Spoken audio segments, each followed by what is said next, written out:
This is why we play the game. It's sudden death time. One game season. Everything's on the line. Seize the moment. You have to be greater. It means everything. Win and go on, lose and go home. Game time. Now or never end this time. Are we loving or do we sit here wondering why this world isn't turning around? It's now or never. For one team, the season will end today. For the other, they will advance to within one game of the Super Bowl. Welcome to Quest Field in Seattle, where it is raining as the NFC Divisional playoff about to begin on Fox between the Washington Redskins and the Seattle Seahawks.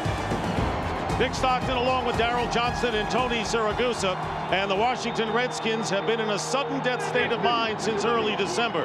They have had to play 6 one-game seasons in essence. They have won them all, including a victory at Tampa Bay in the wild card matchup last week. But today, they go for number 7 against the number 1 seeded team in the conference, the Seattle Seahawks, finally putting it all together this year, finishing strong with 11 straight victories before a meaningless defeat at the end of the year. The Seahawks, as you might be able to tell, did not lose at home this year. But this is a franchise that has not won a playoff game since 1984. And Darryl, this is a rematch, of course. In week number 4, these teams played in Washington. Redskins won on a field goal in overtime. What did you take away from that game? The most important part of that game was third down, and the Washington Redskin offense was able to convert and stay on the field. They kept the Seahawks offense on the sideline. Now, last week against Tampa Bay, they did not have a good performance. They have to establish the run and get their playmakers involved early this afternoon against a Seattle defense that doesn't have a lot of individual stars, but plays great together as a group. But the big matchup in today's game is strength versus strength. Seattle's offense versus Washington's defense. And for the Seahawk offense, it's kind of pick your poison. If you elect to shut down Sean Alexander, you still have to contend with Matt Hasselbeck. He's had a career year and he's playing with a tremendous amount of confidence. And the Washington Redskin defense is all about pressure, and Greg Williams expected the Seahawks to prepare for that pressure this week. Expect them to come out and play more coverage and challenge the patience and decision-making of Matt Hasselbeck. All right, Darryl, well, the crowd noise is going to be a factor today. Tony Siragusa will have more on that coming up.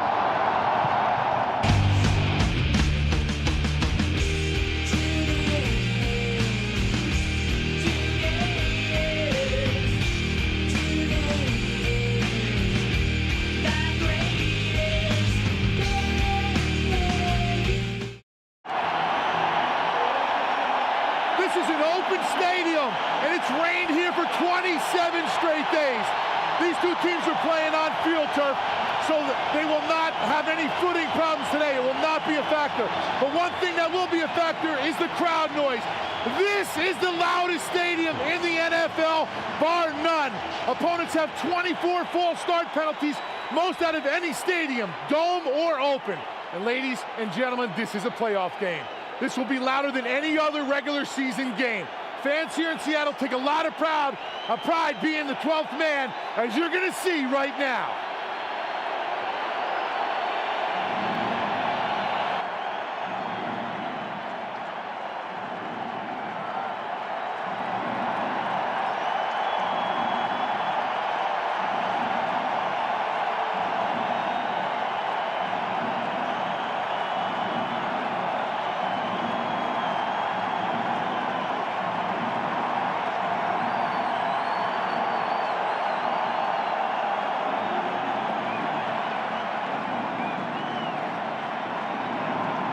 And that's what you play for. Home field advantage throughout, which the Seahawks have, and a week off before you have to play a divisional playoff game where your guys can get healthy, and that's what the Seahawks have done.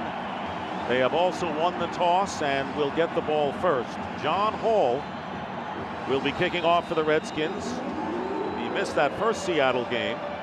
And back deep will be Josh Scobie for the Seahawks. And the game underway in a very short kickoff by Hall, and Scobie retrieving it at about the 16-yard line and is dropped at about the 33-yard line. So Matt Hasselbeck, who came of age this year, a team record for passer rating and Mike Holmgren has brought him along, says he can be a great one. Well, I think the big thing there is a trust between Mike Holmgren and Matt Hasselbeck right now. You hear that cliche, they're on the same page. He's afforded him more flexibility at the line of scrimmage to audible and get into better plays, and that's one of the reasons this offense has been so productive this season. They open with 3 wide receivers, including Joe Jurevicius and the fullback Max Strong going in motion to the right. On first down from the 34, directing traffic, and the pass is caught by Darrell Jackson and stopped at the 39 after a gain of 6. The Redskins are going to be geared to stop the run. That's going to afford these guys an opportunity down the field to have a big day. Joe Jurevicius, 10 TD catches this season, the most in his career. This is a good group. There's some people out here that don't know a lot about the Seahawks. This is one of those areas. Everybody says, well, if you stop Sean Alexander, you can shut that offense down. I don't believe it. Second down and 4 with plenty of time, and the pass thrown away. Max Strong, the intended receiver. And remember, a lot of those receivers were injured throughout most of the year, and the Seahawks did not miss a beat. And for the Redskin defense, it's going to be key on first down. Seattle is number 2 in the NFL at yards on first down, and it was such a big part of that first game, the third down situation. But they've got to play well on first down if they're going to play well on third. And if you want to control the ball, which the Redskins might want to do to keep this offense off the field, they'll have to stop Seattle on third down. 3rd and 4 coming up at the 40.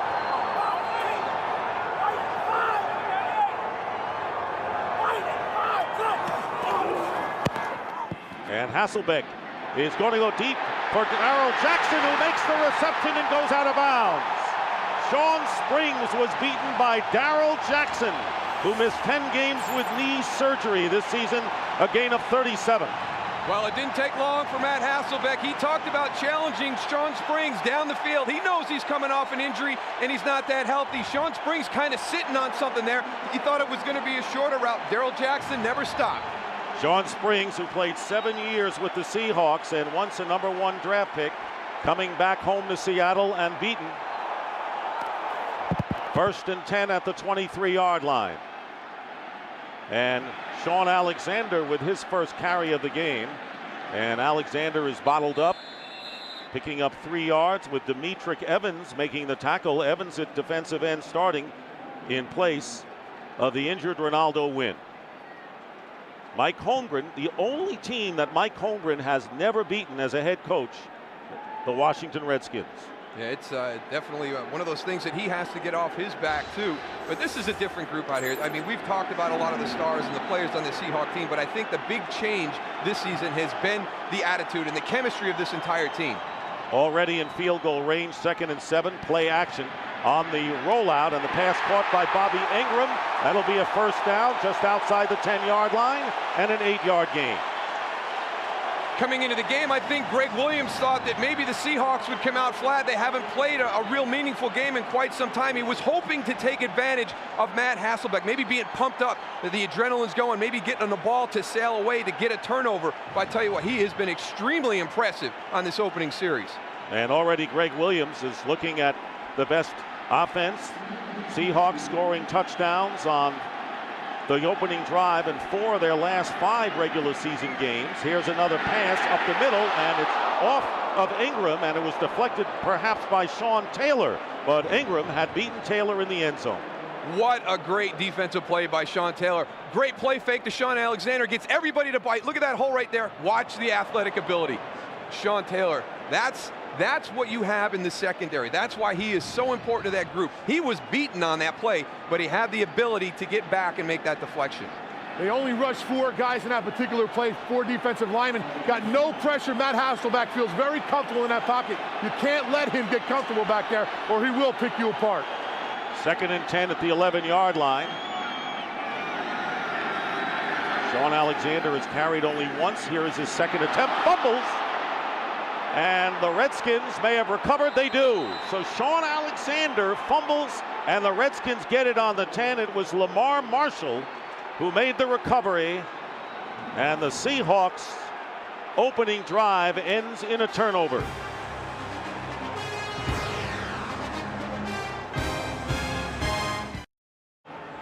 So a fumble by Sean Alexander on an impressive drive by the Seahawks. And now Mark Brunell in his 10th career playoff start, replaced an injured Patrick Ramsey in the second quarter of the opening game and never looked back. First down on the 11, and this is where the crowd could become a factor. Play action, Brunell inside his 5, nowhere to go, and finally throws it out of bounds. Leroy Hill, the rookie linebacker, putting pressure on Mark Brunell, who played at the University of Washington. Well, the formula has been set on how to stop this Washington offense. One of these guys is going to have to step up today. Taylor Jacobs, your second wide receiver, not much production this year, not much confidence in his abilities on the outside. On first down, the Redskins used only one wide receiver. That was Moss. Second down and 10. Handoff to Clinton Portis. And Portis carries it out to about the 14, where Lofa Tatupu makes the tackle, picking up 3. It's going to be the same recipe for this Seattle defense also. Worried about the run. They're going to bring 8 guys into the box. That leaves these 3 defenders back in coverage. Andre Dyson back in the game today, missed the last 4. A big addition. When you're going to put that 8th guy in the box, you have to have confidence in the other 3 in coverage. Third down and 8. Santana Moss to the bottom of your picture, defended by Marcus Trufant. There he is, 3rd and 8 from the 13, and Brunell's pass, and off the hands of Taylor Jacobs. Defending was Andre Dyson, so they want to get Jacobs into the game, but Dyson returns in a big way. You got to make this catch. It's such a huge part of the game to convert on 3rd down and give your team more opportunities. Just get the ball in your hands, squeeze it in tight. Andre Dyson's there, he gets a hand on it, but you see right there, Taylor Jacobs, they're just not sure what they're going to get from him on the outside. So Derek Frost, who has been shaky as of late, will be kicking from the end zone for Washington. And looking at good field position, Jimmy Williams is going to let it bounce. It takes a big Redskin hop and will get inside the 40-yard line. So the Redskins catch a break there. Each team has had the ball once. Seahawks turned it over, but they'll get it back right now. We'll be back. No score.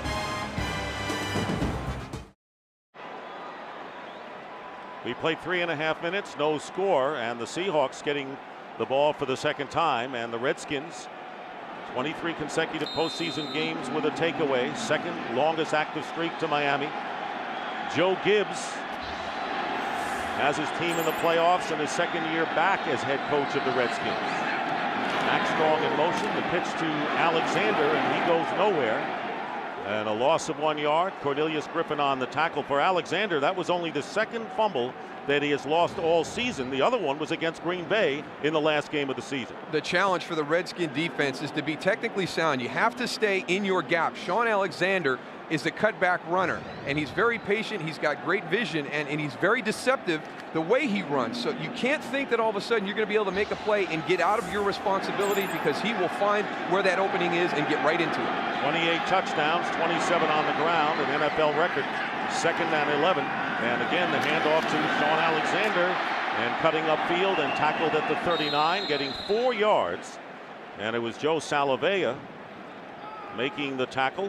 Redskins playing without Ronaldo Wynn, but they have Griffin back, who was shaken up this year, Salavea, and those were 2 important elements in stopping enemy runners. Oh, big guys inside. You can't say enough about how much those guys mean. When they were out of the lineup, this was not the same defense. You saw the success on that first play. What it does is it gets you the opportunity to get in these 3rd and long situations, and Seattle has really struggled all season in that area. 3rd down and 6.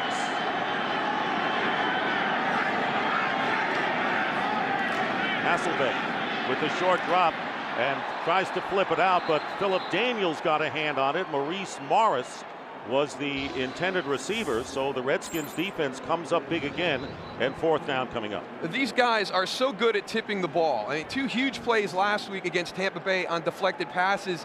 They just know when to get their hands up. You get there, you know you're not going to get in. Find the quarterback. Where's his line of sight? Move back over to that area and then get your hands up in the air. And big factors on the interceptions thrown by Chris Sims last week. So Tom Ruin will be kicking.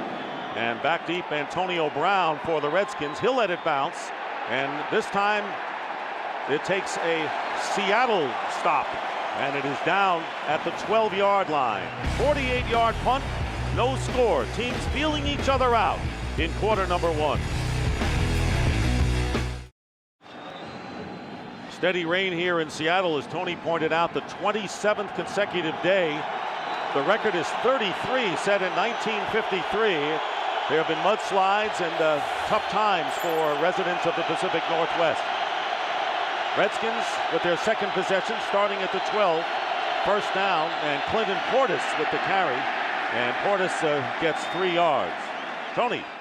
You know, what the Redskins did here about the 27 days, like you mentioned, what they did do in practice is they had a bucket of water, they had the ball, and they would dunk the ball in the water and give it to Mark Brunell and let him run his plays with a wet ball so we get used to how damp the balls are going to be out here today. Mark Brunell has been very good with the wet ball. Of course, as we mentioned, 3 years going to the Super Bowl at the University of Washington. Second down and 7. My monitor. And here is Portis off the right side. And so far, the run not a factor for either team. Marcus Tubbs making the tackle, gain of 1 for Portis, coming into the game with the bruised shoulders. And last week did not play a good part of the game, and it's possible today we'll see a lot more of Liddell Betts and Rock Cartwright, depending on how Portis gets along with his injury. That'd be a big loss for this Redskin offense. You talk about that 6-game winning streak. Besides last week, those first 5 games prior to that, he was the real reason. Got on a real tear running the football. Third down and 6. Straight drop back by Brunell, gets hit.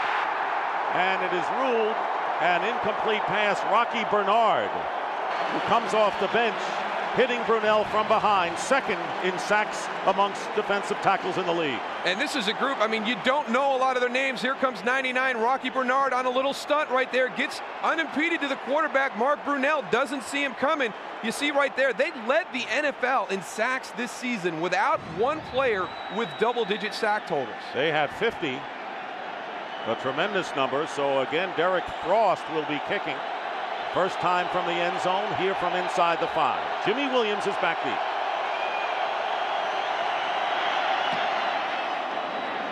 And gets off a better kick, but coming up is Williams, and Williams is hit immediately, and the ball is loose. And the Redskins, no, the Seattle Seahawks recover, but Carlos Rogers forced the fumble, and very nearly a recovery by Matt Bowen.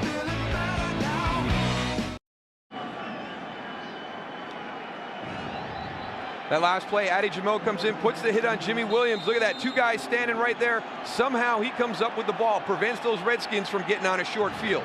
But the Seahawks will start from the 43, their 3rd possession of the game. Play action, and Hasselbeck going through the air, has a second look, now scrambling. And throws it away. So far, Matt Hasselbeck has been stymied by the Redskins defense. That time Demetric Evans, who started 7 games for Philip Daniels, and now starting for Ronaldo Wynn at the other end position, bringing up 2nd and 10. Well, Greg Williams staying with that plan. He's playing more coverage right now. They have not blitzed on 1 down to this point in the game. They've rushed 4, sometimes they've even rushed 3. They're dropping back to challenge Matt Hasselbeck's patience. He came out that opening drive, did a good job, but now I think the coverage is tightened down. I don't think it's Matt's decisions. I think they're playing great coverage in the secondary and at the linebacker level. He doesn't want to get burned on those blitzes by Sean Alexander ripping off a big run. And here is the handoff to Alexander. Griffin making the tackle after a pickup of 3 yards. This offense has been together for so long, and it's hard to explain to people. You know, it's so important to know your teammate. And you talk about not just like Walter Jones and Steve Hutchison playing side by side, but Max Strong and Sean Alexander having run together as fullback and halfback. You know, Matt Hasselbeck being in this system and knowing, you know, what the coach expects. This offensive group has great chemistry, and they don't need to communicate as much at the line of scrimmage. 3rd down and 7, 4 wide receivers, and Max Strong the setback. Hasselbeck stepping up, and the ball is tipped. And Omar Stoutmeyer on a safety blitz So you're absolutely right. They decided to send some people. Stoutmeyer got a hand on it, and that brings up 4th down. Well, finally bringing some pressure from the left side, but Seattle's got it covered, but they get a tip on it right there, and you see how good this team is. 28 tip passes at the line of scrimmage, leads the NFL, and it's not by happenstance. This is something that is preached by every coach on the defensive side of the ball for the Redskins. So Tom Ruin will be kicking, and Antonio Brown back deep for the Redskins. Brown at the 12-yard line is hit immediately. Big play made by Jordan Babineau, and an injured Redskin on the field. 7:21 remaining in the first quarter. It's Brown who's shaken up. Antonio Brown makes the first guy miss, but here comes Jordan Babineau. Delivers a big hit from the backside. And finally walked off on his own power. You know, that's another with James Thrash out of there. Thrash, a good punt returner. It hurts the Redskins there. But so far, it's interesting. It's been a defensive first quarter, which is probably good news for Washington. Well, the big thing is the field position. It's been a battle this whole time. You know, they had that turnover when they got down deep into Washington territory, but they haven't been able to reestablish anything. The Washington Redskins, they've been backed up almost every possession up until this point. Starting field position was the 12 until now, and now they're starting not much better at the 15. Brunell looking one way and firing, and Taylor Jacobs making the catch. And you wonder whether Mark Brunell will continue to have confidence. Jacobs has to come through today, and the Redskins need someone else, as you pointed out, as a weapon besides the likes of Chris Cooley, Santana Moss, and Clinton Portis. And it's going to be difficult when you're backed up on your own 13. Tony talked about that noise in the stadium today, and when you get down in close to the end zone, it even ramps up a little bit more. So if you're backed up that whole time, it's going to be difficult for this offense. After the 5-yard pickup, 2nd and 5 at the 20. And they'll run it with Portis. And Portis gets a yard. Trying to go up the middle, and Leroy Hill, the strong side linebacker. There is Hill, who was a 3rd-round pick out of Clemson, and did the Seahawks strike it rich, Darryl, with Hill and Lofa Tatupu, their 2nd-round draft pick. 2 rookies who have really boosted this defense. They really have, and you talk about Lofa Tatupu also there. He's the guy that handles all your defensive calls. He's a rookie out there playing great football, but he's also the coordinator on the field for this defensive group. 3rd and 5, and it gets even louder. Empty backfield, and Brunell can't run like he used to, and is stopped short by about 4 yards by Lofa Tatupu. And 4th down coming up. So the Redskins have done a good job in poor field position defensively, but have not been able to move the ball on attack. And so Derek Frost is aboard once again, and the Redskins will kick it to Jimmy Williams. That first meeting when they converted all those 3rd downs, one of the reasons was Mark Brunell. He scrambled for a couple of them, not that time. Frost with the kick, and Williams gets hit immediately and holds onto it this time. And it was Adi Jamo. So 2 big special teams plays by Adi Jamos on punt coverage. I wouldn't want to be a punt returner today. Well, the Panthers and the Bears tomorrow at 4 Eastern, 1 Pacific.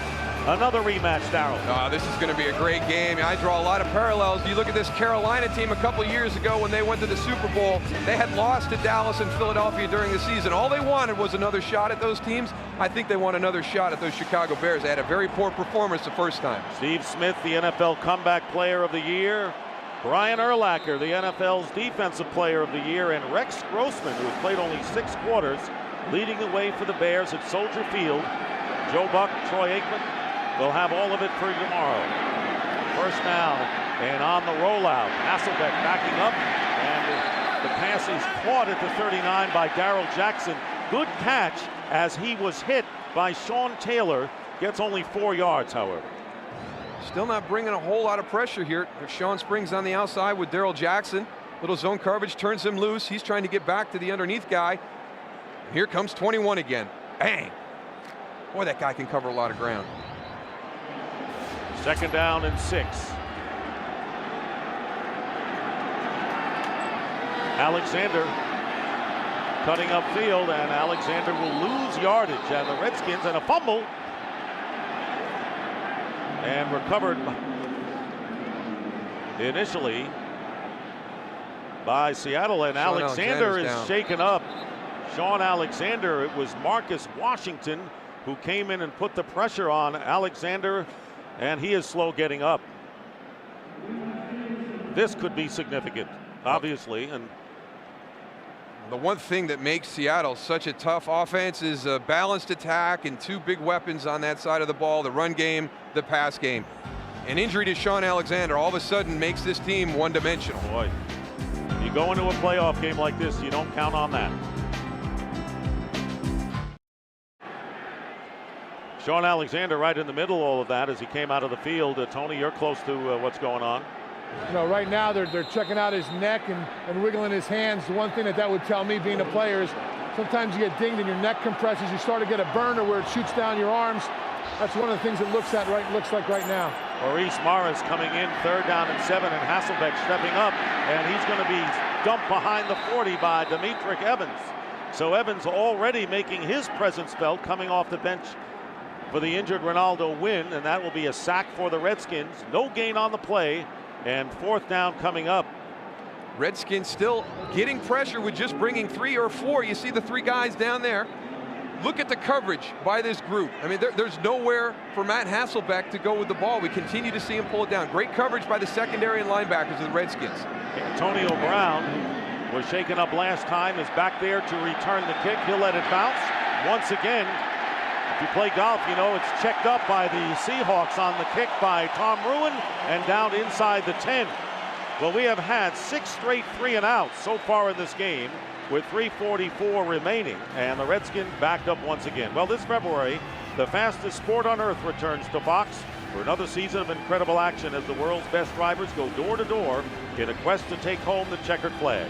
NASCAR returns in high definition with the Auto Club 500 February 26th, only on Fox. Joe Gibbs knows a lot about that. Yeah, people in Seattle want him to go back. What a year for Joe Gibbs. In 2 sports. 1st down on the 8. Clinton Portis running into his own blocker. Grant Wistrom making the tackle. A pickup of 2 for Portis, who was the 4th leading rusher in the NFL this year. You see right there, the Seattle Seahawks defense, not one of the best in the NFL, way down the bottom of the pile at 28. 3 of them already today. And they're executing the formula that we've seen successful against this Redskin offense throughout the year. You shut Clinton Portis down in that running game, take away Cooley and Moss in the passing game, and force somebody else to step up and beat you. You saw Alexander on his feet, being 10-2, 2nd down and 8.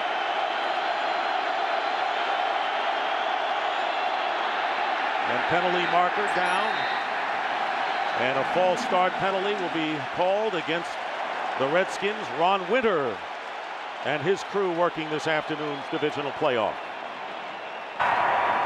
False start. Offense number 76. Penalized after distance to the goal. Remains 2nd down. That's John Jansen, and what makes this crowd so tough for the 12th man, and you see 24 opponents false start penalties, the most of any stadium, is the proximity of the end zone crowd to the goalposts. Word on Sean Alexander, suffering a concussion, questionable as to his return. 2nd down and 13, the ball back on the 5. They go to Portis with blockers, and Portis crosses the 5-yard line, gets 2 yards, and that will bring up 3rd down and long for the Redskins. The Seahawks don't get a lot of notoriety around the country because they're tucked way up here in the Pacific Northwest, but you start to learn about a Sean Alexander and a Matt Hasselbeck, Walter Jones, some of the high-profile offensive guys. Not a lot of people know any of these defensive guys, but I really feel the reason that they're 13-3 this year and we're able to take that next step is the play of the defense, because this offense for Seattle has always been effective, but this group has really stepped up this season.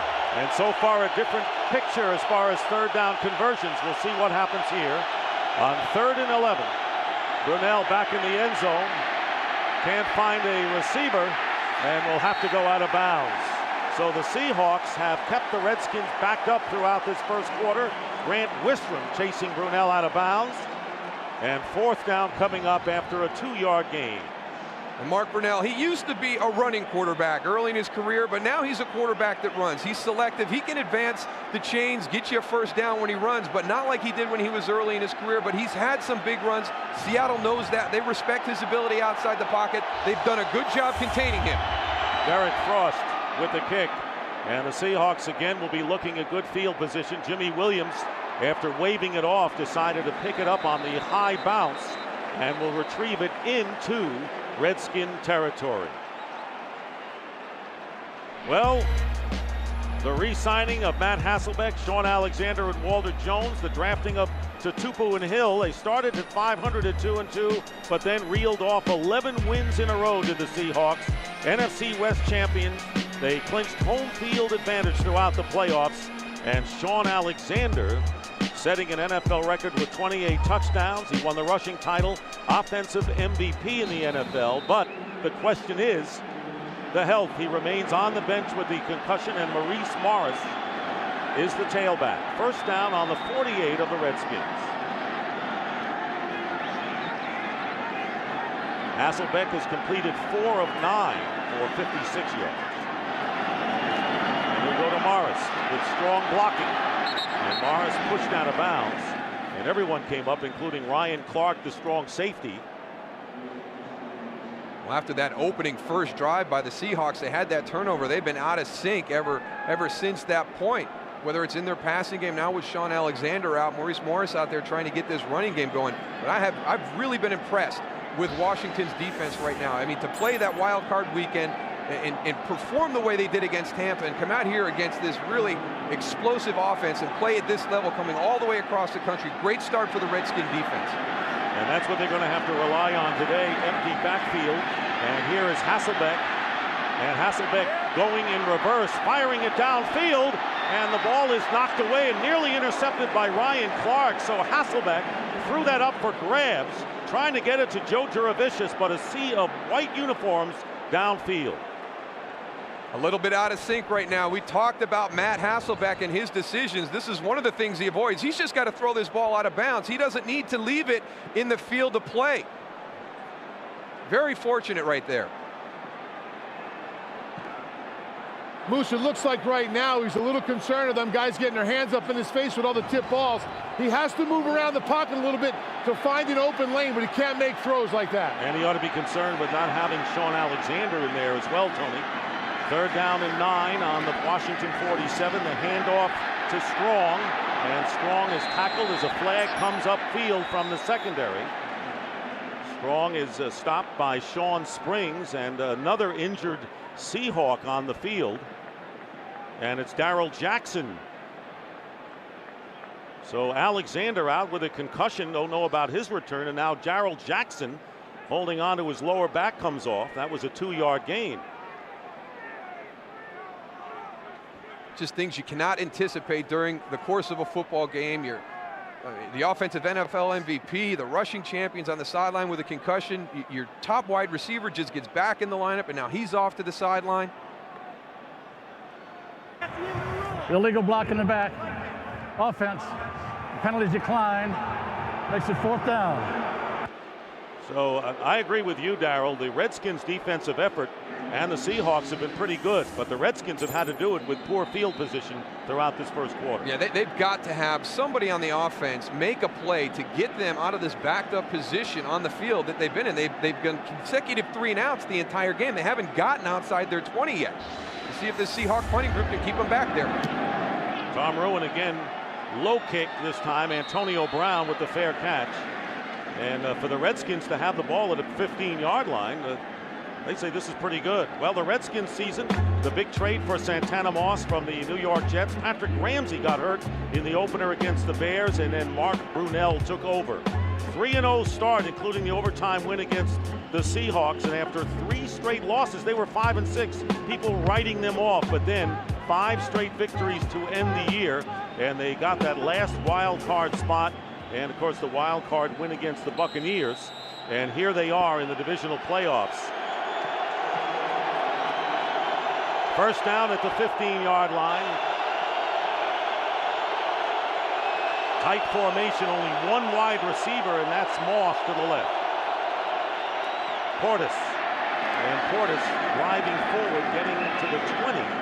Picking up 5 with Chuck Darby making the tackle on Portis. Portis shaken up coming into this game with the shoulder injuries, but Joe Gibbs marveling at how tough he was to see him in the game in the fourth quarter last week at Tampa Bay. Yeah, it's been tremendous to watch some of the things that he's worked through. I mean, you saw him in and out of the lineup last week against Tampa Bay. I was really surprised to see him out here this week. He's a tough guy. Well, that's the end of the first quarter. Surprisingly, when you look at Seattle's offense, a scoreless game. And this Fox NFL Divisional playoff will continue after these messages.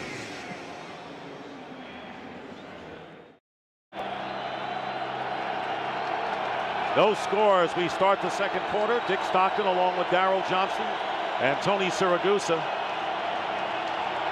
Joe Gibbs, third winningest coach playoff-wise in history to Tom Landry and Don Shula. Second down and 6 at the 19 for the Redskins. Santana Moss going in motion, the quick to Taylor Jacobs, and he's going to lose yardage. Not well executed. The pass by Brunell was actually thrown behind Jacobs, and it was Bryce Fisher and Dyson on the play, and a loss of 2.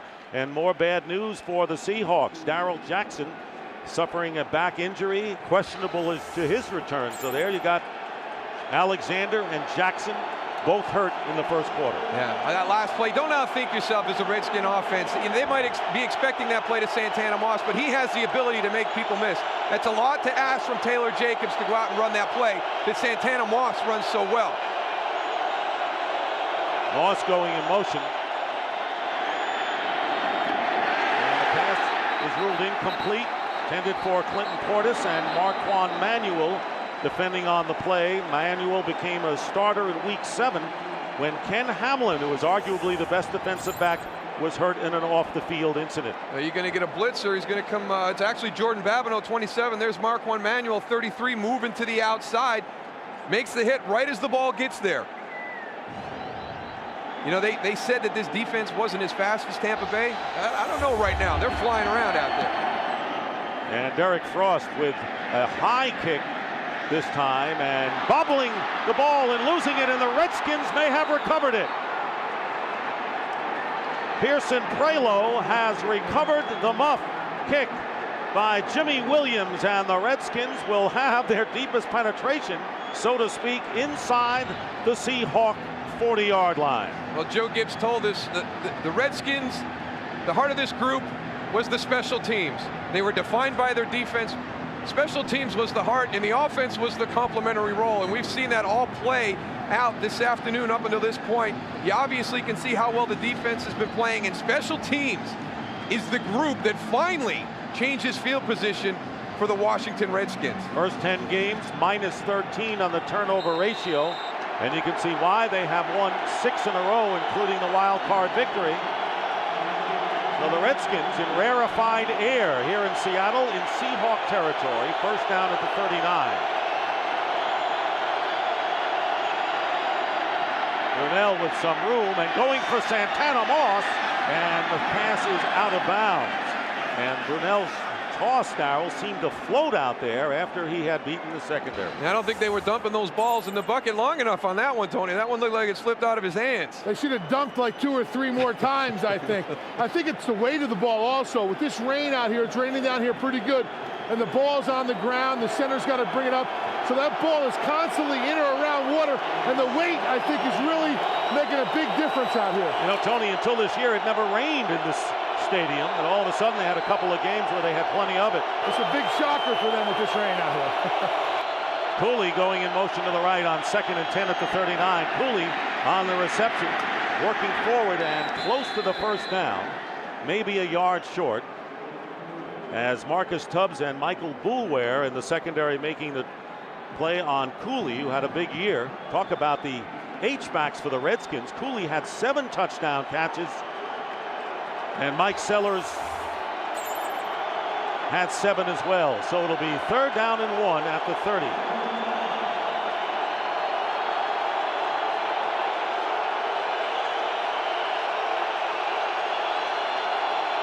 Quarterback sneak by Brunell, and he may have it. And you can see that the Redskins are trying to convert a third down for the first time after going 13 for 18 in the first meeting between these teams in Landover. The thing I liked about that play was the quick count. I mean, Mark Brunell's walking up the line, and all of a sudden, as soon as he gets under center, the ball is snapped immediately. Kind of caught that Seahawk defense off guard a little bit. First down of the game, Tony. That defensive line, that's exactly what they're looking at. They're looking at the quarterback, trying to get a feel of what the play is going to be. When you, exactly right, Dal, when you go and you have that quick count, you don't have time to go get down and get set and get ready. Very effective, especially with that quick count. In fact, Brunell was even looking to the right, so it really surprised the defensive line.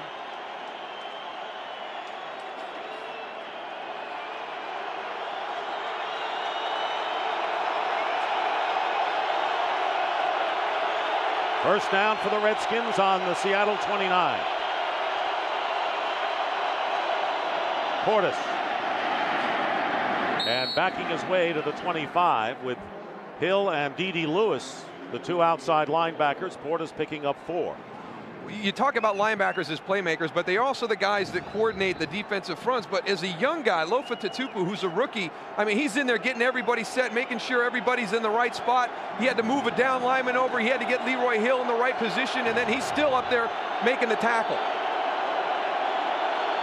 Second down and 6. Tatupu really picked up the pro game in a hurry after his year at USC. And Portis diving inside the 25, getting a yard. Clinton Portis in his second year with the Redskins after the big trade involving cornerback Champ Bailey with the Denver Broncos last year.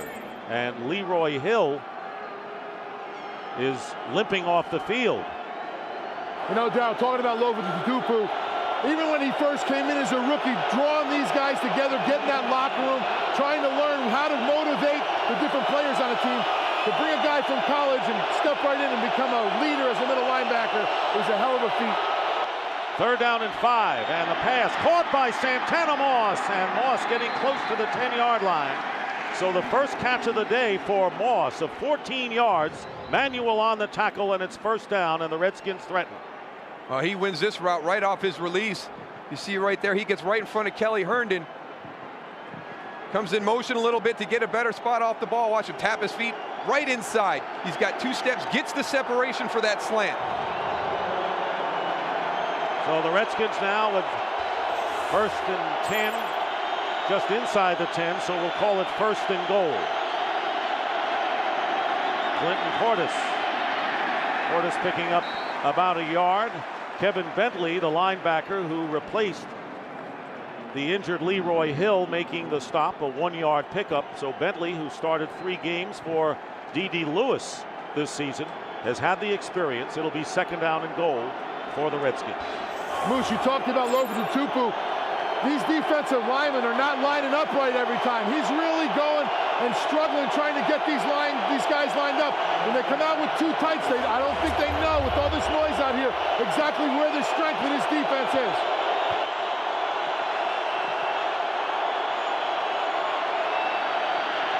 And the pitch to Portis. And Portis will fight his way for a couple of yards. Marcus Tubbs making the tackle. It'll be third down and goal for Washington. There is John Hall waiting in the wings. We were at practice on Thursday out at the Seahawks complex, and when you use crowd noise, a lot of times it's for the offense who's coming into a loud stadium, but the defense has to account for that also. There's a lot of communication that goes on for this Seahawks defense out there. They know it's going to be the loudest part of the game when Washington's offense is out, so it may be having an impact on them as well. First time I ever heard crowd noise for the home team to get the defensive signal. So third and goal at the 7.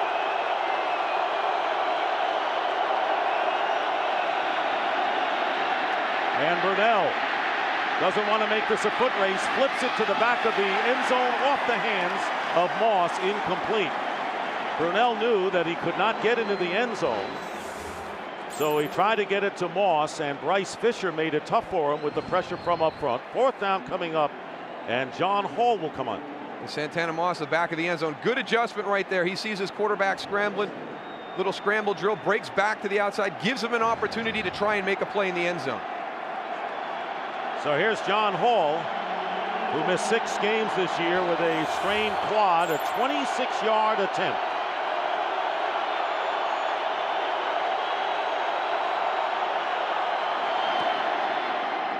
And John Hall has given the Redskins the lead.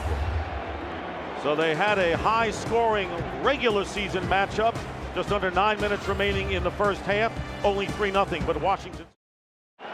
Overcast and rainy here in Seattle. The Redskins lead the Seahawks 3-0 on John Hall's 26-yard field goal. Redskins had done very well this year, finishing 10-6 against a very tough schedule. They played 10 teams with winning records this year, as opposed to 5 for Seattle, and Hall, who just made the three-pointer, kicking off to Josh Scobie.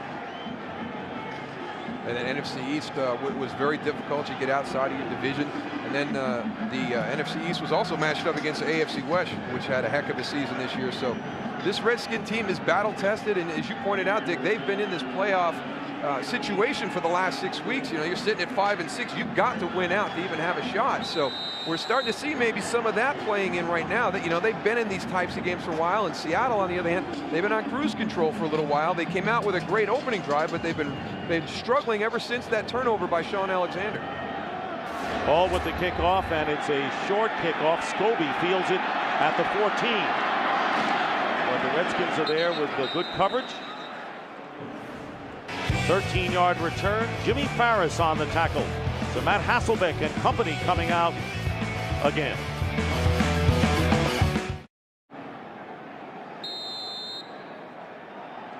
Seahawks with the ball, 3-0. Darrell Jackson, who took a knee to the back, is in the lineup, but Sean Alexander remains on the bench, which is huge for the Seahawks. Hasselbeck looking for a receiver, and it's tipped away and almost picked off by Carlos Rogers.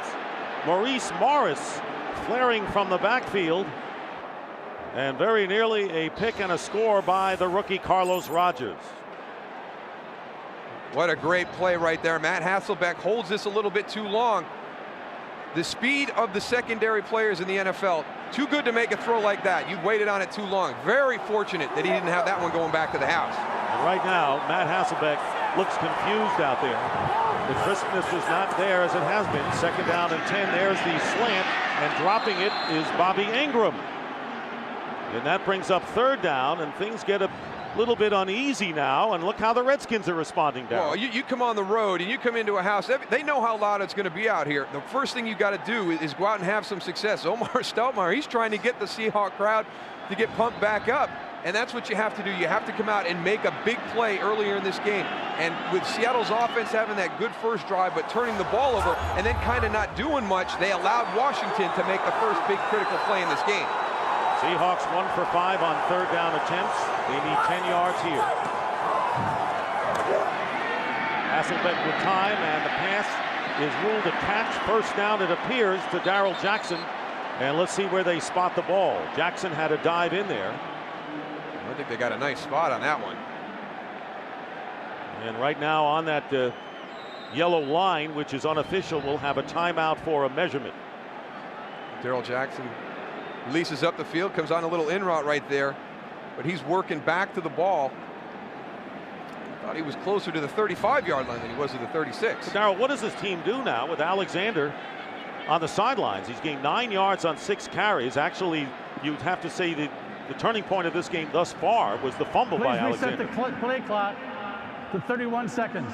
Alexander fumbled on the Redskin 10 when it looked like the Seahawks were going in. And it is a 1st down for Seattle.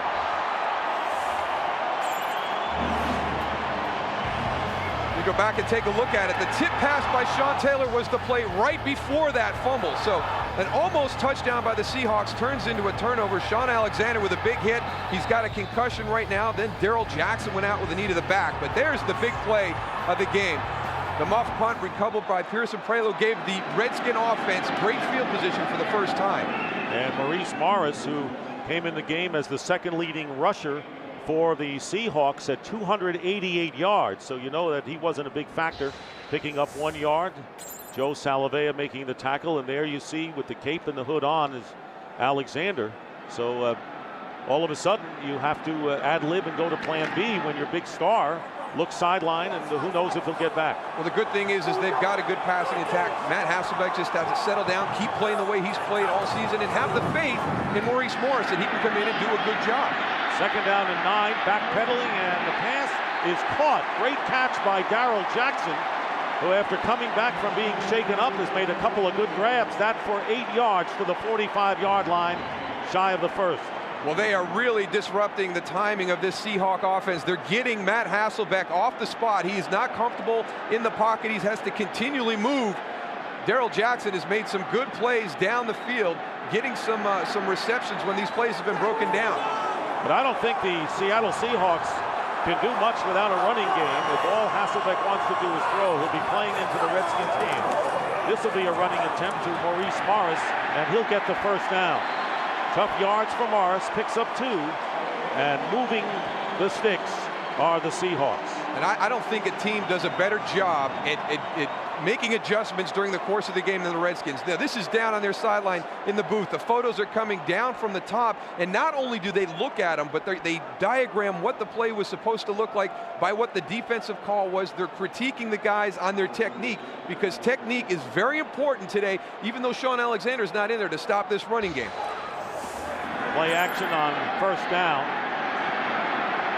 And Hasselbeck running and close to the first down. So Matt Hasselbeck, who ran 36 times this year, gets 9 yards plus, very close to the first down, into Redskin territory at the 43. Maybe not so much as important as what does Seattle do now with Sean Alexander on the sideline, but what does Greg Williams do right now? And he was worried about that running game and wasn't going to bring pressure. We saw that in the beginning of the game. He played more coverage. I wouldn't be surprised to see the Redskins start to bring some pressure. Maurice Morris will run for his second first down to the 40-yard line. Gain of 4 with Washington on the tackle. So now it looks like the running game, whatever the Seahawks can manage, in the hands of Maurice Morris. And here comes that crowd again. They're getting revved up. Tony, time to turn the dogs loose, though, on that defense. Yeah, they got to get them going, man. They got to get a little bit more pressure down there. They can't be complacent with just getting their hands up. They have to get pressure on Matt, or he's just going to sit back there, gain more confidence, and get better as time goes on. First down on the Redskin 40. Nearly 5.5 minutes remaining in the second quarter. They go play action again. And Hasselbeck fakes the pass and slides. And Hasselbeck inside the 35-yard line gets 7 yards. Marshall again on the tackle. So Brunell came in as the running quarterback, so to speak, but it's been Hasselbeck here. Yeah, he has really improvised well up until this point, and we've talked about his decision-making, you know, through this part of the season. He's not putting the ball. He made that one throw earlier in the game that wasn't a good decision, but besides that, he's pulled the ball down and got some positive yards when the play is broken down. He's not making throws into bad areas. And he's gained 17 yards on 3 attempts. Second and 3 at the 33. Here's Morris, slowed up, and he won't get to the first down. And it was Cedric Killings and Sean Taylor combined to make the play on Maurice Morris in his 4th year out of the University of Oregon.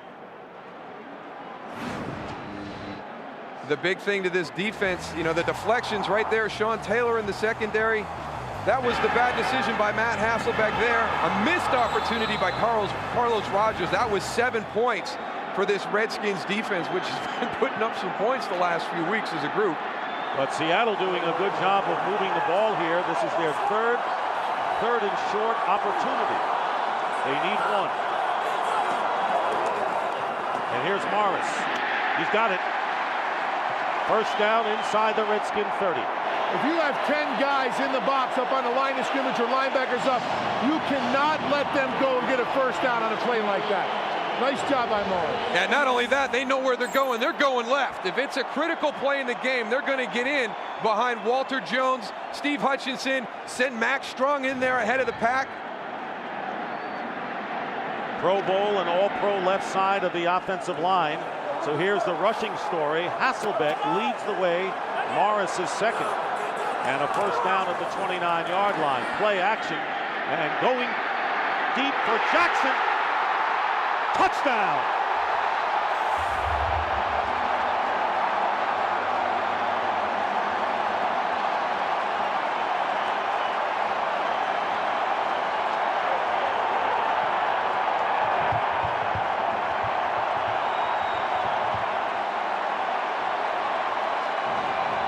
great throw by Matt Hasselbeck.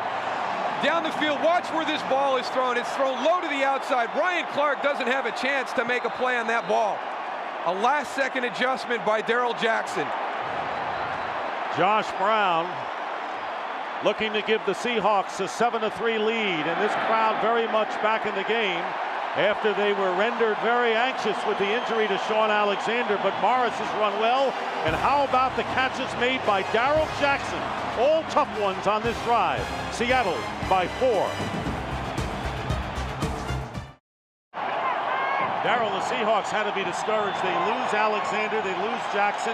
They're faced with Morris. Jackson then comes back, makes big plays. Boy, did he lift this team. Well, he lifted the team, but Matt Hasselbeck was the key on that drive. Some good decisions, pulling the ball down, threw the ball well. And that's the thing about this Seahawks offense. They've got Sean Alexander, but that's not the only weapon they have in this group. Matt Hasselbeck has had a heck of a season, and he's got some playmakers on the outside. And he's run for 17 yards, and the kickoff returned by Liddell Betts. Straight ahead, protecting the football as Betts does not get to the 30-yard line.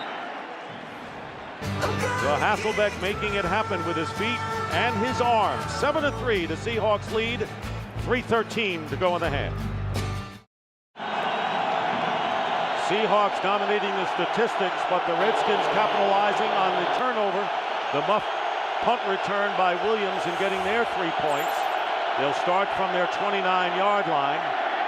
Fake to Portis, and the pass is caught by Taylor Jacobs.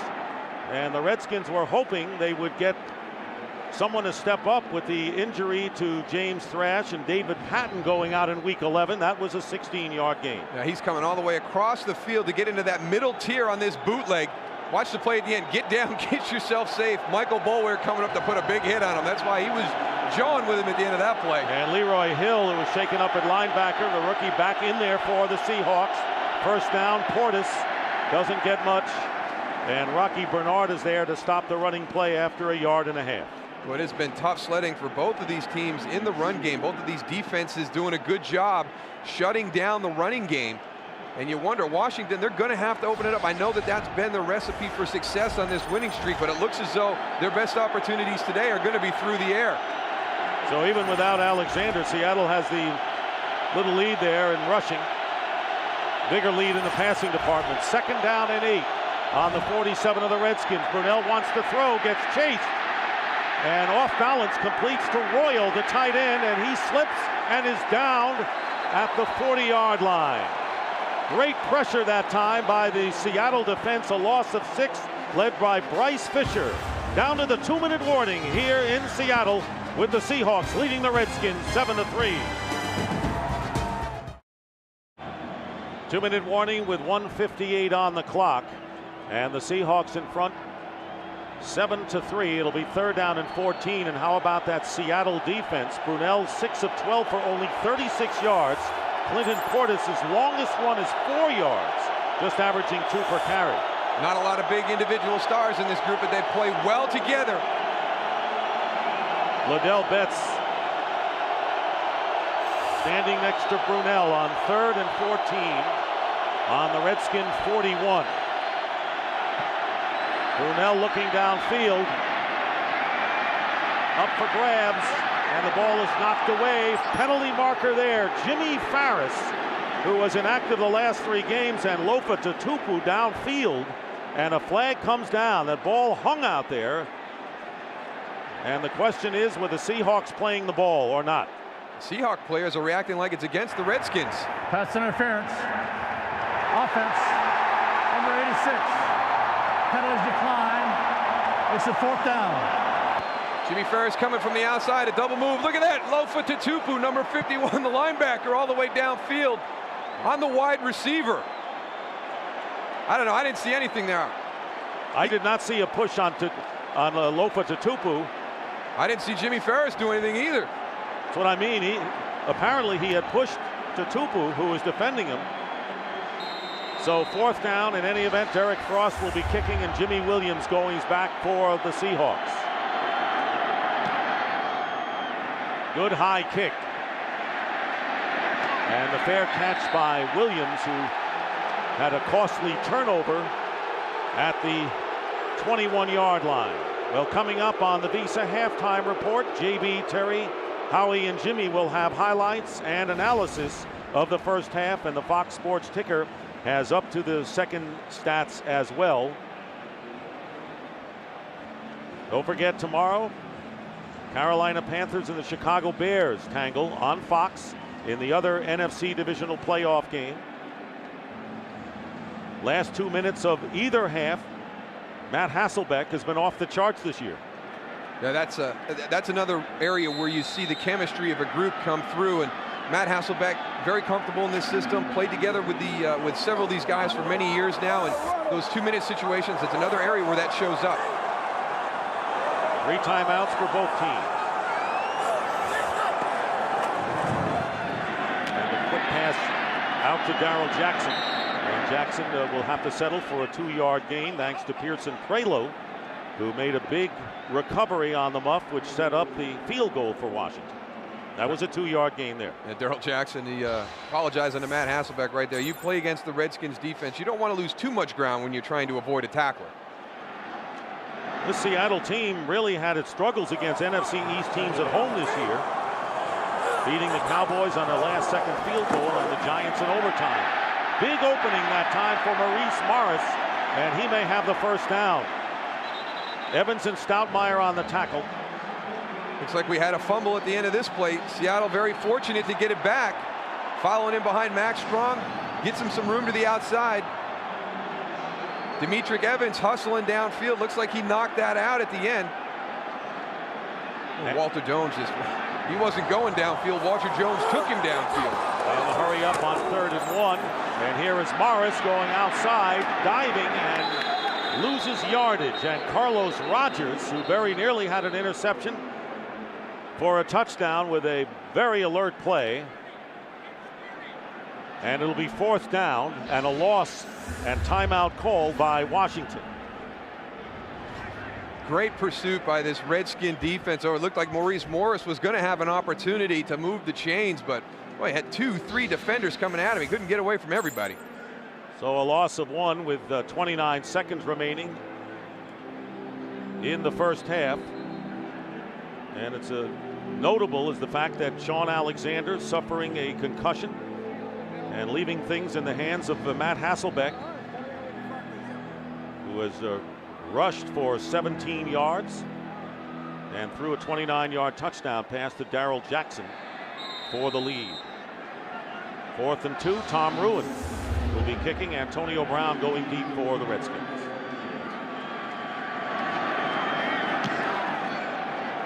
Line drive kick. And will drop inside the 35-yard line and will roll all the way to the 30. 18 seconds on the clock. So it turned out to be a 41-yard punt, and Joe Gibbs with Mark Brunell to discuss how to play these last 18 seconds. I figure they'd have to gain about 30 yards in those 18 seconds to give John Hall a shot at that field goal. They do have the timeouts in their pocket should they go that route. They come out with 3 wide receivers and out of the shotgun. Brunell going underneath and getting hit immediately is Liddell Betts by Lofa Tatupu. Hard hit and a gain of 3. And the clock stopping with 12 seconds to go as the Redskins call their second timeout. I think Liddell Betts wants him to take a knee on this next play. Watch this. Man. He's definitely going to talk to Mark Brunell about throwing this pass, Moose. Lofa Tatupu leading the team in tackles.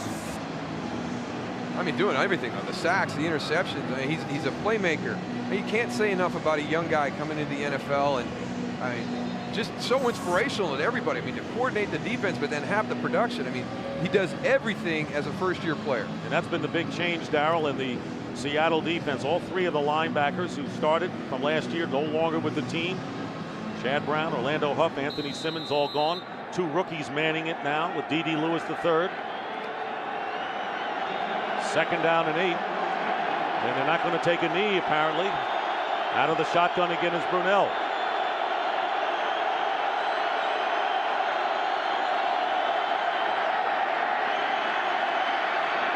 Brunell drilling it, incomplete, going to Moss, and he was covered by Trufant. And Moss is slow getting up, and I guess you can trust a veteran quarterback not to make the big mistake, and that's what Gibbs has in Brunell. Yeah, you can never underappreciate the experience that they've had playing in games like this, and Santana Moss is a little nicked up on that going to the sideline. But you kind of saw it last weekend in the wild card round. You know, it was all the veteran quarterbacks that came out on top last week. It was the running backs pretty much the majority of the season that were defining the offenses. But last week in that wild card round, it was the quarterback stepping up. 6 seconds remaining in the first half. 3rd down and 8. Handoff to Liddell Betts. And Betts will be stopped at the 40 as time will run out. So an early field goal off a turnover by John Hall after a scoreless first quarter.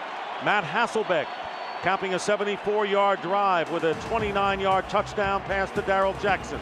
Seahawks 7, Redskins 3. The Fox NFL Divisional Playoff continues with the Visa halftime report.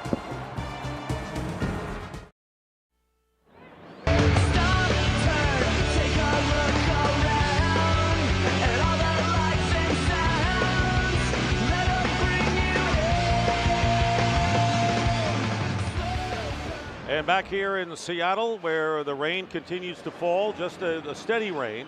The Seahawks leading the Redskins 7-3 as we get set for the 3rd quarter. Redskins have rushed for 36 yards rushing. Clinton Portis, 24 yards on 12 carries. Longest gain has been 4.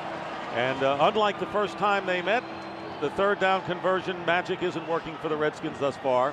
No, not at all. Not at all. But they're still generating those turnovers. That Washington defense, their special teams contributed one today. So that has been the other part of that recipe for success down the stretch for the Redskins, and they've continued that this afternoon. And Howie Long made a great point that that is that the Redskins, who were paltry on offense last week in Tampa Bay, having problems here, but the Seattle defense, everyone talked about their attack, their defense, many new faces, young players, quick players, and they have been a bit factor thus far.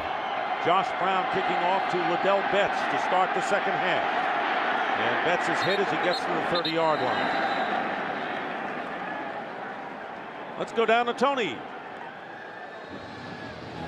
Hey guys, how are you? I talked to Greg Williams as they were going in. He said his #1 priority, the defense has to attack the ball, give their offense a short field. Mike Holmgren said it's on Matt Hasselbeck's shoulders now. He talked to him at halftime. He says he doesn't have a great running game. He's going to have to go downfield a little bit more. I also did find out Sean Alexander will not return. He is out for the remainder of the game. That is huge news, Tony. So Matt Morris will be the running back and not Alexander. But meanwhile, the Redskins on attack, and Brunell gets hit as he throws the ball out of bounds. Santana Moss was the intended receiver, and Grant Wistrom put the pressure on. There you see in the first half total yards in the wild card game against Tampa Bay, 78, even less so far today. Yeah, and that number went down last week in the second half. And, you know, I thought coming into this that Washington would do better offensively, because that Tampa Bay defense, #1 in the NFL in yards, very good. You didn't expect Seattle to play this well, but this offense has continued to struggle in the playoffs. 2nd and 10 at the 30. Seahawks starting to put pressure on Brunell a lot more. Here is Clinton Portis working his way out, and Portis with his best run of the game gets 7 yards. Kelly Herndon, by the way, has replaced Andre Dyson at cornerback. Dyson, who missed the last 4 games with a high ankle sprain. And there you see Jordan Babineau, who is also in the game at cornerback as well. So they're playing 5 corners. Right now, Herndon comes out on 3rd and 4. Arquan Manuel, the free safety. Again, a tight formation. From the 37. Brunell's pass, and over the hands of Chris Cooley. The pass overthrown, and that will bring up 4th down. You see how tight this formation is, right? Look at all the players are in. When you condense your formation, you've got everybody in tight. It's hard to find those openings in the zone. Chris Cooley does a good job, drifts to the outside, then sneaks back behind Lofa Tatupu, but he can't pull it in for the catch. So Derek Frost will be kicking for the 7th time today. Jimmy Williams coming up will let the ball bounce at the 30. And it takes a Redskin roll and goes out of bounds. Puget Sound here in the Pacific Northwest, Seattle. They've had rain nearly a month. Seahawks with their first possession of the second half, first down on the 19. Hasselbeck's pass to Jeremy Stevens in the tight end with his first grab of the game. Who knew, Darryl, that we'd be seeing a game that we would expect tomorrow with the Carolina-Chicago game, but not this one? No, we didn't expect this to be the case today. And here's one of the reasons why. You look at some of these names that are out. I mean, obviously, Sean Alexander at the top. Darrell Jackson's come back in, but he's got a knee in the back. You got Dyson, who's questionable. Leroy Hill went out, but he's back in. But Sean Alexander, that's going to be a tough one for this group to overcome. Maurice Morris straight ahead for the first down. If you're wondering about Morris, he has had a big game this year. Gained 104 yards against the Houston Texans, and another injury on the field. Walter Jones, my goodness. I mean, how many more high-profile guys for the Seahawks can we take go down today? And this is the team that got the bye, that had the week off. And they got healthy. They were, for the first time, really pleased that they were able to get a lot of their players back in action, such as Andre Dyson, who since has gone out, and many of the others. But there you see Walter Jones leading the game, and Floyd Womack, number 77, replaces him. Who's a favorite receiver for Hasselbeck? Obviously, it's Jackson, who has caught 7 of the 9 passes thrown by Matt Hasselbeck. First down at the Seattle 32. Play action. Pass caught by Stevens and ridden out of bounds by Ryan Clark. So Jeremy Stevens with a 4-yard gain, and he has an 8-inch height advantage on Ryan Clark. So that could be somewhere for Hasselbeck to go. Jeremy Stevens finally coming through this year after a couple of questionable seasons. Yeah, they've got to find a way to get him involved in this offense right now. With Sean Alexander down, if the game is on Matt Hasselbeck's hands, like Tony talked about, then these other guys have to start being more productive in the passing. And Jeremy Stevens, you know, he's had 2 catches so far early in the second half, but he needs some more down the field. Second down and 6, and a flag is down, and they wanted to go again to Stevens downfield, but a penalty marker is thrown. They ignored Stevens in the first half, and then all of a sudden a steady diet, and the preliminary signal is that it's against the Redskins. Illegal contact. Defense number 98. A 5-yard penalty and a first down. So Lamar Marshall's penalty gives the Seahawks a big first down. And probably on Jeremy Stevens. He releases, he comes up. There's the contact right there beyond the 5 yards, just enough to get him off that route, though. You saw that ball was just barely thrown beyond his grasp, so that illegal contact, the reason for the incompletion. Greg Williams dialing up the defenses. Of course, he will remain in Washington with a very healthy contract after being moved by many teams. Hasselbeck losing the ball, picking it up and still trying to make a play and going downfield to Ingram. And the ball is knocked away. Very nearly made a heroic play to make up for the bobble. And Ingram was covered by Clark and Taylor downfield. But Hasselbeck, great awareness and ad-libbing after losing the ball. What great defense by Ryan Clark and Sean Taylor, because normally you would be running up to the line of scrimmage on this. The quarterback fumbles it back. When I looked up and saw Bobby Ingram down, I was surprised to see some defenders with him, because you're never thinking that the quarterback's going to do that. And then again, Sean Taylor, boy, he's made some athletic plays. He had that great deflection in the end zone on that opening drive, but he's been putting some big hits on people. And Ingram really timed it, had his hands on the ball, very nearly made the catch. Great discipline by Seattle, too, because you would have expected somebody to be down the field. The first action by the quarterback was a forward pass, incomplete. Please reset the game clock to 12:17. So they'll add 5 seconds. Saying that was an incomplete pass on that first attempt, so no fumble there. So even the heroic effort by Matt Hasselbeck and Bobby Ingram would have gone for naught. Meanwhile, Walter Jones has gone a 6th straight Pro Bowl. has come back in the game at left tackle for the Seahawks. 2nd and 10 at the 41 of Seattle. Hand off to Maurice Morris. Morris with the burst straight ahead, close to midfield, short of the first down by about 3.5 yards. Lamar Marshall on the tackle. So Morris trying to give the Seahawks a running dimension without Sean Alexander, who came out of the game with a concussion in the first quarter. You see, this has been a defensive battle. 12 punts, 11 3 and outs. I mean, that's unbelievable. I'm sure we're not at a Bears game. It sure seems like we're in the wrong city. 3rd down and 3 at the 48. Coming up for a possible blitz is Sean Taylor. Meanwhile, time and the catch by Joe Juravicius. Hasselbeck had enough time. Great blitz pickup that time, and Juravicius with a 31-yard catch down to the 21-yard line of the Redskins. What great ad-lib by Matt Hasselbeck and Joe Juravicius, because this is a guy who's completely covered. Watch Matt Hasselbeck. He directs him right there. This is not a double move. That was Carlos Rogers with great coverage on Joe Juravicius, and they improvise in the middle of the play. He's going to run a hitch. No, go. Just turn around and go. And Rogers tried to jump that route, and the first catch of the day by Juravicius, who had 10 TD receptions this year. First down, and rolling out is Hasselbeck. His pass is caught by Darrell Jackson, close to the first down. Sean Taylor on the tackle. They had to get to about the 10-yard line for another first down.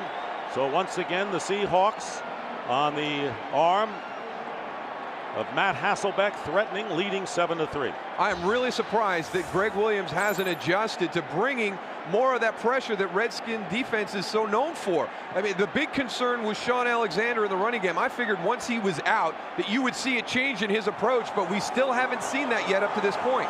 Meanwhile, Jackson has caught 8 passes for 106 yards and the touchdown. Handoff to Morris. Morris finally dumped at about the 6-yard line. 5-yard pickup. Carlos Rogers making the tackle. So this team is rising to the occasion without Sean Alexander, the offensive MVP in the NFL. He's one of the big reasons why. Well, this is why I think that Seattle is in a different place than they have been the last couple of years. They have been a team that we had high expectations for, and they've kind of let us down when they've got to the playoffs. But there's something different about this team this year. There's a better approach.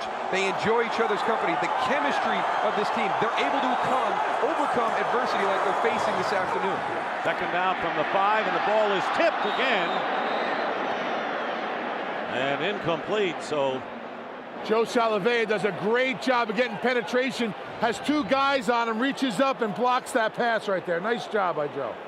It's just amazing how they can get their hands on all these passes, the timing of them, and the ability to get the hands up right in the throwing lanes of the quarterback. As Tony pointed out, he's double teamed, but he still knows to get his hand up, and he's right in the line of sight of Matt Hasselbeck. The big difference I see, Moose, is they're getting a pass rush now. They're just not staying on the line of scrimmage, trying to push the guy and get their hands up. They're actually getting penetration and putting pressure on Matt Hasselbeck. 3rd down from the 5. Hasselbeck running from the pocket, will try to make it in there. He'll get the first down, he'll get the touchdown.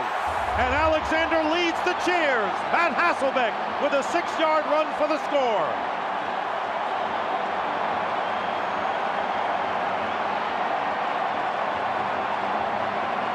That's one happy kid right there. Well, they threw the game on his shoulders in the second half. He responded with this touchdown drive.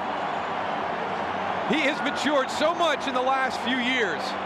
As a quarterback, actually as a person, I believe. There's a player down, Sean Spring on the far sideline, guys. Sean Springs, who probably had the best shot at Hasselbeck going into the corner, being helped up. Springs did not play against the Buccaneers last week. And Matt Hasselbeck with a big smile, his first career postseason touchdown. So he has thrown one and run one. And now Josh Brown looking to give the Seahawks an 11-point advantage.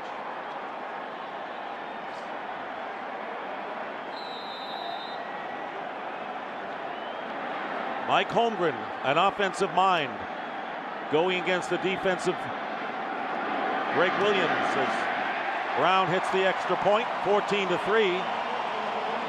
It's Seattle's defense, the headliner. 14-3, Seahawks lead. We'll be right back.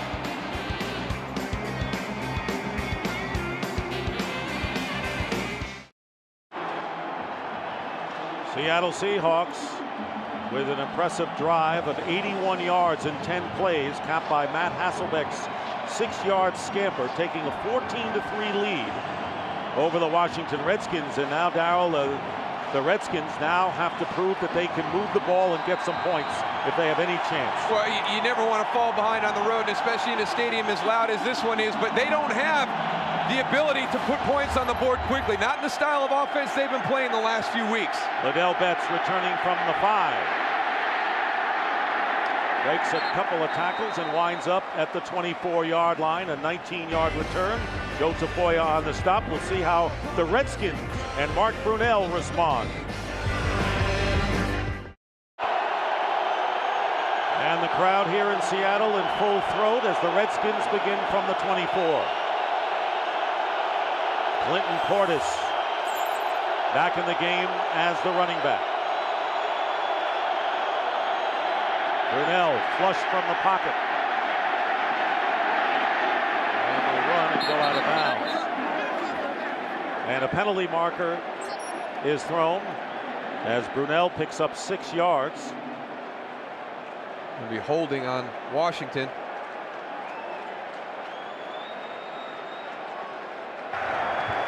Holding. Offense number 52. 10-yard penalty. Repeat first down. 3 first downs today, and that's an NFL postseason low to 6. There's John Marshall, linebacker coach, who has really come in and done a great job, and the guys touched on it in the studio. Ray Rhodes, the ex-Washington defensive coordinator, there he is here suffering a mild stroke. Has been in the booth today, but has not been at practices, attended only 7 games. He had a recurrence of the symptoms, is not going to practice. We saw him the other day, and he looked in fine spirits. Said, I got to really rehab, and I won't be stubborn this time around. First down and 20 following the penalty, and the pass is out to Santana Moss, and Moss can't get much after the catch. Tutupu limits him to a gain of 3. There's the speed of this Seahawks defense, and you know, Washington coming in, they felt they played a very quick defense last week in Tampa Bay. They felt that Seattle was a little bit bigger, not as quick, but today they have just been flying around to the ball, and that play Washington has run with tremendous success this season, but the pursuit and the speed of that Seattle defense shut it down when Santana Moss was trying to come inside. And you have to remember that this is a Seattle team that allowed only 17 points a game defensively, 7th best in the league. Second down and 17 at the 17. Hand off to Liddell Betts, nothing. And this is an inspired Seahawk defensive team. Lofa Tutupu and Grant Wistrom, and loss of 3 to Betts. Watch number 51 come around on this play. They had everything. It's like they knew exactly where that play was going. As everything's coming down, Lofa Tutupu is coming around the corner right behind Grant Wistrom. They blow the whole play up in the backfield.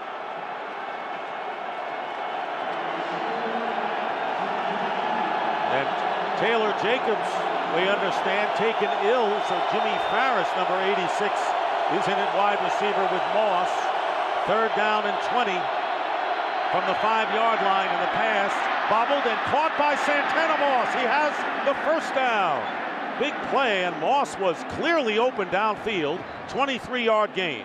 You sit back, you're going to play zone in this situation, try and force that quarterback to find the hole. Somebody had to blow an assignment, not Santana Moss coming across on a deep in route with nobody there. That just doesn't seem right. Look at that, just over the top of Lofa Tutupu's outstretched hand. Mark Brunell definitely threaded the needle on that one, Moose. And that's the longest completion by Brunell in this postseason. First down at the 37 of Washington. Clinton Portis trying to cut upfield and tackled from behind by Joe Tafoya after a gain of 2. Ray Brown has cramps. His return is questionable, so Ray Brown, the 43-year-old guard who came in for Randy Thomas, who broke an ankle in week 15, and Corey Raymer now is filling the gap at right guard. Raymer also is a center, so he's a versatile offensive lineman. Second down and 8. From the 40. Pump fake. Brunell being chased. Completes to Cooley. And Cooley picking up a few extra yards after the hit. And that's the style of play that made him a big threat at the H-back spot. Gets 16 yards. With Michael Boulware finally bringing him down. Well, at the top, we talked about taking the playmakers out for the Washington Redskins, and that's when you double Santana Moss. You got somebody over the top so he can't get behind you. The other addition to that is when you're guarding Chris Cooley, you want to cover him man-to-man because he gets in a lot of those situations you just saw. He's out in the flat, you dump the ball off to him late, and then he's making yards after the catch. But if you defend him man-to-man, he can struggle with that type of coverage. In Seahawk territory at the 44. Play fake, and Brunell stepping up, but he won't get it off. Craig Terrell with the sack. Back at midfield, and there's a penalty marker.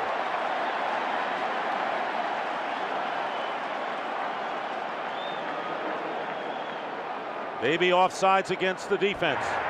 Offside. Defense. Number 69 lined up in the neutral zone. A 5-yard penalty. Repeat first down. That's Joe Tafoya, and that's a big penalty against the Seahawks. No, it sure is. Good pass rush by Craig Terrell on Corey Raymer, who's in for Ray Brown right there, beats him for the sack. But instead of 2nd and long, it's 1st and 5. And the first penalty of the day against the Seahawks. Relatively penalty-free game, I would think, with only 4. First down and 5 on the 39-yard line of Seattle. Backpedaling, flag down. Here's Royal, and Robert Royal would have the first down pending the call. Leroy Hill makes the stop. Well, this is going to be holding on Corey Raymer. Somebody's got to get him ready to play some playoff football because he's moving at a slower speed right now. Illegal formation. Offense. Number 86 lined up on the line of scrimmage covering number 88. So there's Jimmy Farris, 5-yard penalty. Repeat first down. who hasn't played much for Joe Gibbs this year, but forced into action right here. But Jacobs ill, apparently. He's up top there. I don't know. I mean, you've got a tackle down here, so he's covering up on the outside. Chris Cooley's back right there. That looks like a clean formation to me. I thought Corey Raymer got called for holding because he got beat across the face and took somebody down in the backfield. Well, Farris comes out of the game, and they'll have the 3 tight ends and a timeout called by the Seahawks, their first of the second half. 5:01 remaining in the third. Seattle 14-3.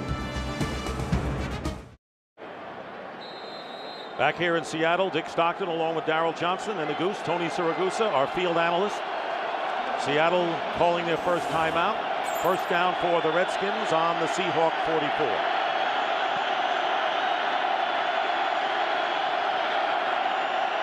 Brunell faking left up the middle. Pass caught by Clinton Portis. Will be short of the first down by a yard. Tupu making the stop. Situation right here where Joe Gibbs is elected to really just, he's putting the game in the hands of Mark Brunell now. It seems like both quarterbacks are in charge of their own destiny because Washington just hasn't been able to run on Seattle's defense either. So it looks like the quarterback who does the best in the passing game is going to be the group that comes out on top. No one can run. Portis has gained 34. Morris for 34, leading Seattle. It is 2nd down and 1. And again, they go to Portis, not this time. And Portis stopped by Bryce Fisher and Leroy Hill, losing a yard on the play. But what a reconstituted defense we're seeing today, Darryl. Of course, Bryce Fisher, who was a free agent from the Rams, Darby from Tampa Bay, and the 2 rookies we said at linebacker.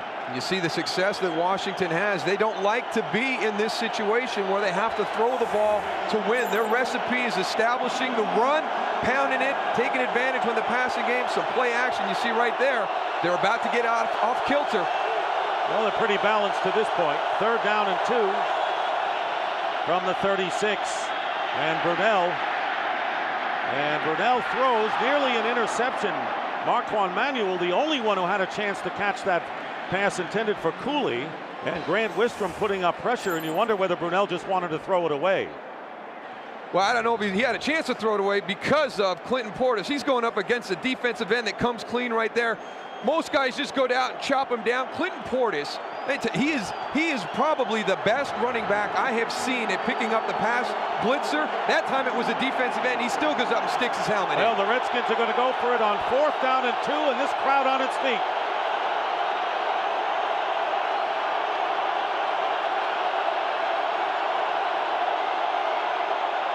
The pitch to Portis. He has blockers. 1st down, Washington to the 30-yard line. A 6-yard gain. Herndon with the tackle. So Gibbs goes for it on 4th and 2 and a 1st down. Watch Clinton Portis on this run. Kelly Herndon's coming up, number 31. He's going to blow it up right here. Little hesitation, little step, gets back inside. There's Jimmy Ferris right there. He's going up against Kelly Herndon. Then he gets off of him, takes on Lofa Tatupu, a wide receiver cracking on a linebacker. 1st down at the 30 of Seattle. And here's Portis, and it looks like an option pass to Cooley. And the pass is broken up. How often do you see that kind of a play 2 weeks in a row as the Redskins tried it against Tampa Bay last year? Marquand Manuel broke it up. Let's see if Chris Cooley did a good job selling this. And he just come out what you want to do. I mean, you're setting up the run. You're trying to make it look like a run. I think Chris needs to sell that just a little bit more. He gave Marquand Manuel enough time to recognize that and get back into the play. How about 2 straight weeks trying that play? Yeah, I would have liked to have seen him come up with the same action where Clinton's going to, raise up and throw the ball, but go to a different person. 2nd and 10 at the 30. Moss going in motion to the top. Again, a pump fake. Pressure on Brunell, throws it away. So the pressure this time by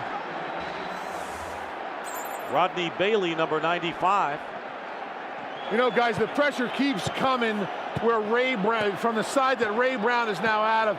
Corey Raymer is filling in, and that defensive line is smelling blood. He looks like he is so out of position. He's a center, but he's playing right guard, and they're taking turns over the top of him, getting a lot of pressure. He is pulling somewhat, but that right now is the weak link, and look for Seattle to take advantage of it. Well, we just had a late flag come out. Intentional grounding. Offense. And Jimmy Ferris. Offense number 8. There was no receiver in the area where the ball went out of bounds, and the quarterback was still in the pocket. Loss of down. That was the big thing. He was still in the pocket. He can do that if he's outside of the pocket, but if he's in the pocket, the receiver has to be in the vicinity. Now, Jimmy Ferris is saying he was in the vicinity, but I don't believe that. Now, if he was outside the pocket and had done that play, it would not have been intentional grounding, but you can see right there, he just drifted straight back. And Jimmy Ferris cut downfield, and the play couldn't have been to Ferris the way it was designed. So 3rd down and 20 following the intentional grounding call. The noise is definitely increasing down here on the field. They need to get loud to help this defense right now. 3rd and 20. Brunell taking off and will slide at the 32-yard line. A 7-yard pickup. So this would be about a 49 or 50-yard field goal for Hall if they would go that route, but they're not. You got a wet ball. It's raining out. That thing's going to be like hitting a log. And before the game, when it wasn't raining, John Hall was barely making 52-yard field goals and not consistent. So 4th down and 13. Redskins have to get to the 20.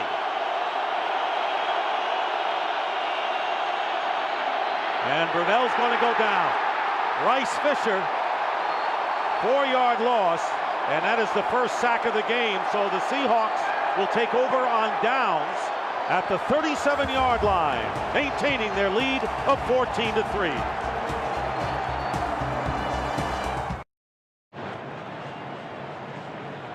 Here's Corey Raymer right here. You know, you're only rushing 3 down defensive linemen. Right there, you see the left end. Corey Raymer in there, number 52, is looking inside.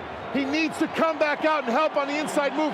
He doesn't. That's where Mark Brunell steps up to get a sack with only 3 men rushing That's a travesty, guys. And Fisher led the team in sacks with 9 during the regular year. And you remember it's Randy Thomas who was out.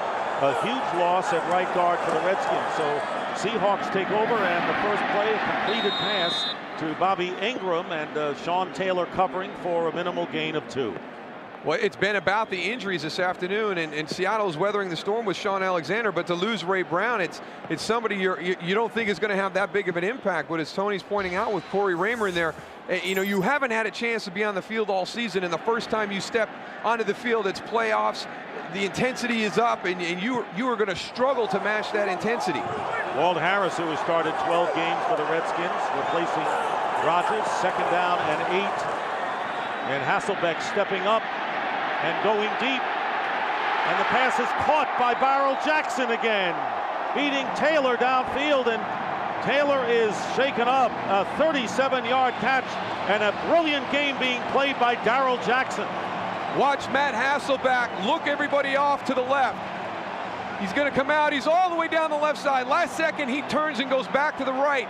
That's why Darrell Jackson is so open on that side. I think that Sean Taylor came off him a little bit early because he was reading the eyes of Matt Hasselbeck. And shaken up was Taylor. Jackson now with 9 catches for 143 yards. Sean Taylor comes in, puts the big hit on, but takes the brunt of that. You know, Tony talked about it earlier. We thought Sean Alexander might have had a burner, but that looks like one of those hits where you get one of those things where that thing's shooting down your arm. Taylor, of course, who was fined $17,000 and ejected in the wild card game against the Buccaneers for spitting at Michael Pittman, the Tampa Bay Bucs running back. But now is up. But what a performance for Darrell Jackson, who underwent knee surgery. Last game was against the Redskins before he had the knee surgery. Played hurt in that game and had 7 catches.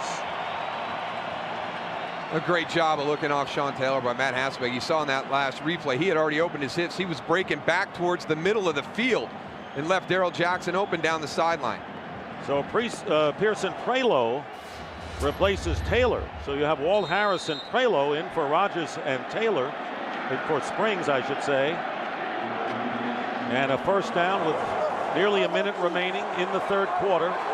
Seahawks threatening first down on the 24. Maurice Morris going left with blockers. And coming up and breaking it all up is Philip Daniels, the former Seahawk. No gain on the play. Great pursuit down the line by Philip Daniels. We hear a lot about him as a pass rusher, but watch on the running play. I mean, from the defensive end position, recognizing it, coming straight down the line of scrimmage to make that play all the way out by the sideline. Things are looking up here in Seattle. The Seahawks are winning, and it looks like there might be a little sun on the horizon here, guys. These people have something to be excited about after 27 days of rain. Still raining, however, looking for some blue sky. And that's what the Seahawks are giving their fans as Morris carries again. Morris close to the first down, about 1.5 yards shy, with Marshall and Clark defending, and that will be the last play of the 3rd quarter as the Seahawks showing why they're the #1 seed in the conference. That's the end of the 3rd with the score. Seattle 14 and Washington 3. This Fox NFL Divisional Playoff continues after a word from your local Fox station. Seahawks start the 4th quarter leading the Redskins 14-3. Seahawks, who have not won a playoff game since 1984 when they beat the Raiders in the Kingdome 13-7. And with a win today over Joe Gibbs' Redskins, they would host the championship game for the first time in franchise history. It'll be 3rd down and 2 on the Washington 16. Maurice Morris, 42 yards and 13 carries after Sean Alexander went out in the 1st quarter. Play action. Hasselbeck, and the pass caught by Ryan, and the blocking version of the Seahawks tight end, short of the 1st down, thanks to Marcus Washington. Well, when one of your guys goes down, somebody's got to step up, and today it was Darrell Jackson. And they put the game in the hands of Matt Hasselbeck, and this has been his go-to guy this afternoon. big play after big play down the field in the passing game. And that's the thing. When you play a team that is balanced like Seattle is, I mean, they're great at running the football, but I think everybody has underestimated what they can do in their passing game. They have a lot of versatility, so Josh Brown on to attempt a 33-yard field goal, and the kick is good. So Brown, who missed the chance to win a 47-yard field goal contest in Washington, adds to the Seahawk lead, 17-3. Twice this season, the Seahawks have not allowed a touchdown. December 5th in a 42-0 romp at Philadelphia. A week later, beating the 49ers 41-3 right here.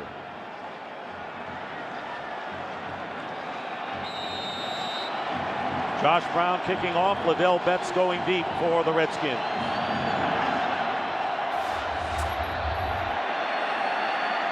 Betts from the 2-yard line.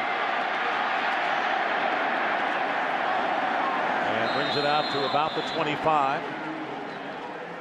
Early here in the fourth quarter, Mark Brunell and the Redskins trying to find the answer to this very stingy Seattle defense. And the Redskins have to contend with the Seahawks defense and this crowd. Ray Brown back in at right guard, suffered cramps. And a first down at the 24. Mark Brunell. Play action, and his pass wide open is Chris Cooley into Seattle territory. Cooley, who does not have a world of speed, however, gets to the 22-yard line. A big 51-yard pass play on first down. Boulware finally caught up with him. Chris Cooley's out here off the wing. He gets a free release off the line. Nobody picks him up. He runs right through the linebacker level. And he's running free in the secondary. There's two guys in this passing game you have to worry about. You can't turn one of them loose in the secondary.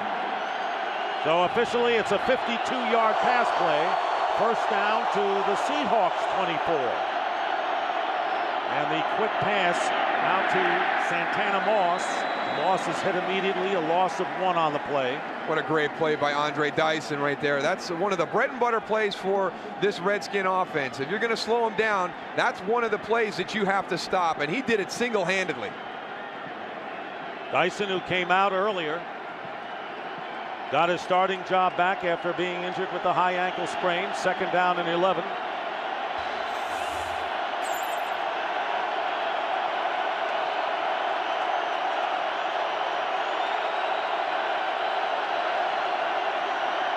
Against the 4-man rush, Brunell's pass caught by Moss and hit immediately at the 20. Not much running after the catch other than Cooley's romp. 5-yard pickup. Leroy Hill making the stop, bringing up third down and about 6. That pursuit by this Seattle defense. I've been very impressed with them this afternoon. See, Mark, 23 passes for 89 yards.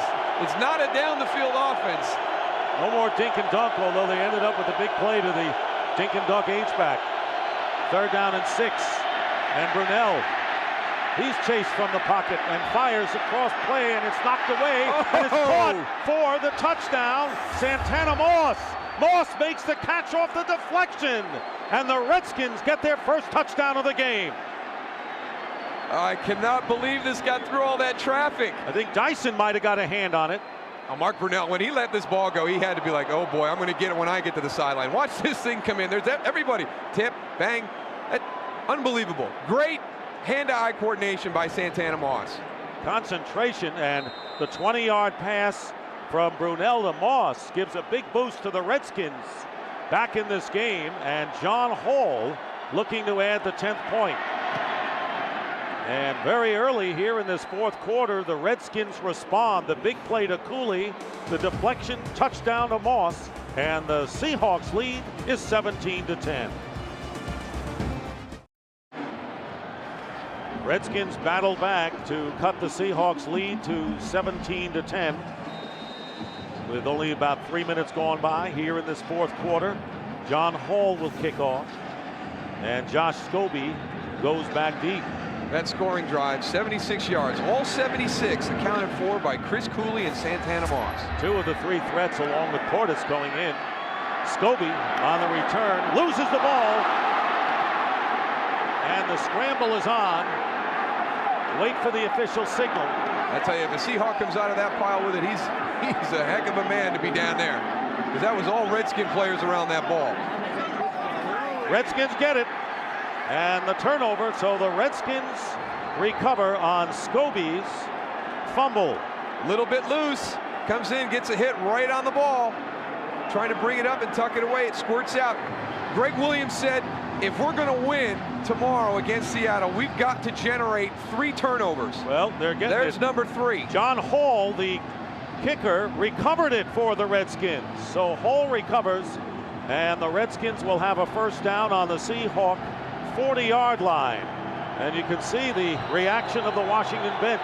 1 turnover on the punt team, 1 turnover on the kickoff, or the 1 turnover by the kickoff return team. That one phase of the game that we always kind of forget about. And that's where the Redskins shine. 3 turnovers for Seattle. First down from the 40. Brunell still can't find a receiver. And it tries to go to the near sideline to Clinton Portis. And the pass incomplete. Flag is down at the opposite side of the field on the 25.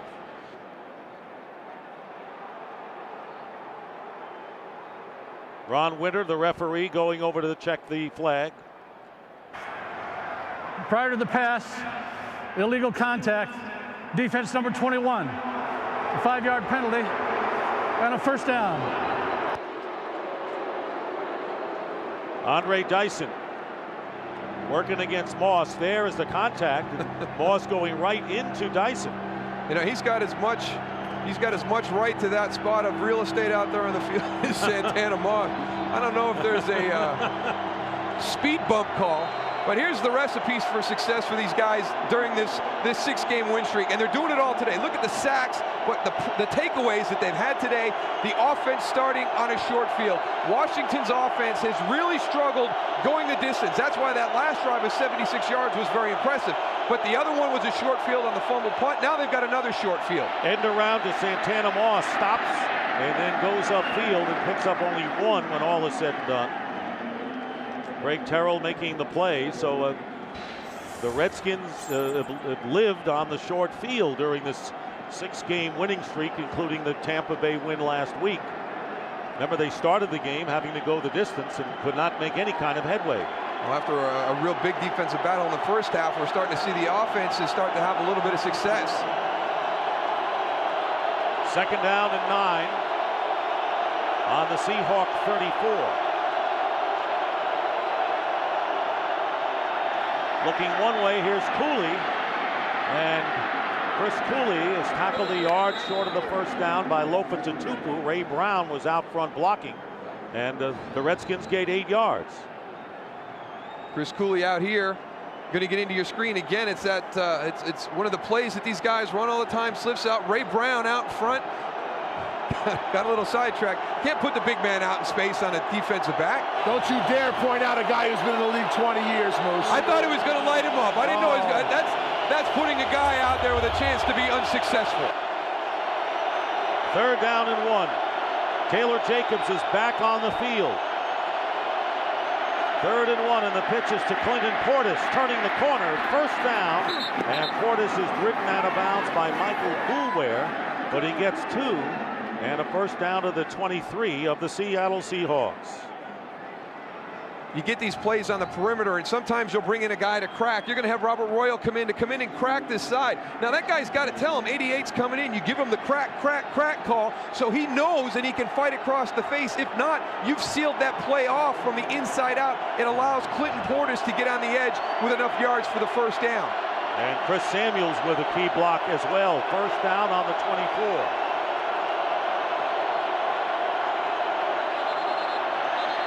And that was Royal on the right side, making contact with Bryce Fisher. No hard feelings. False start. Offense number 76. 5-yard penalty. Remains first down. Penalty is on John Jansen.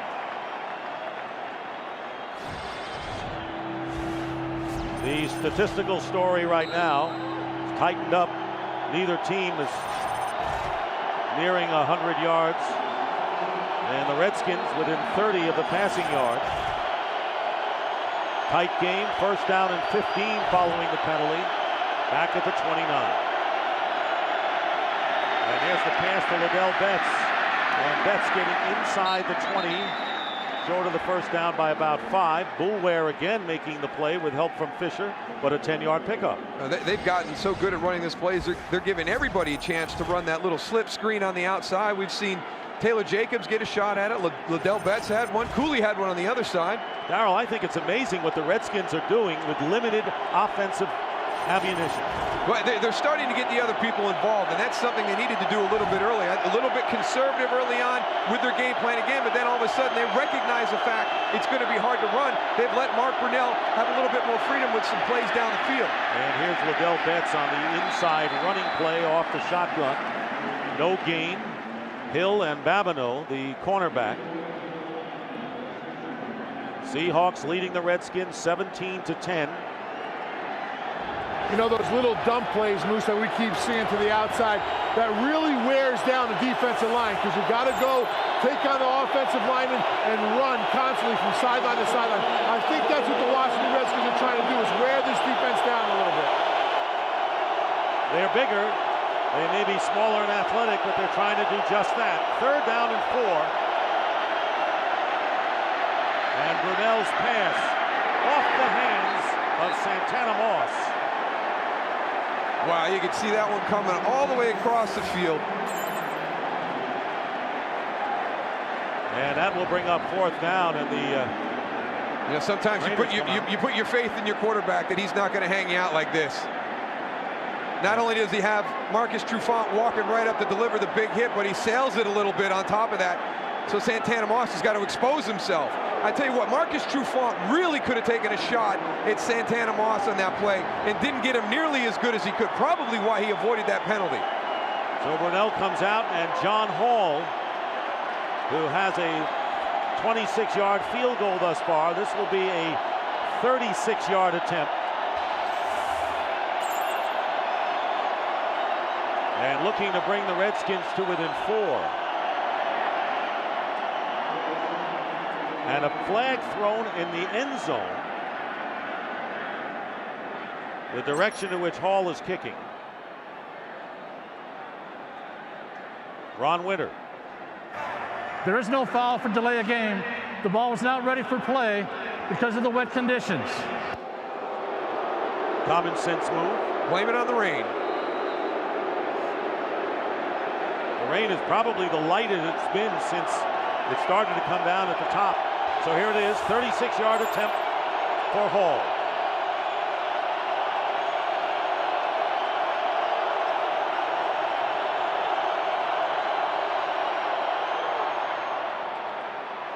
And he misses, hooked it. John Hall misses a 36-yard field goal. And the Seahawks will take over.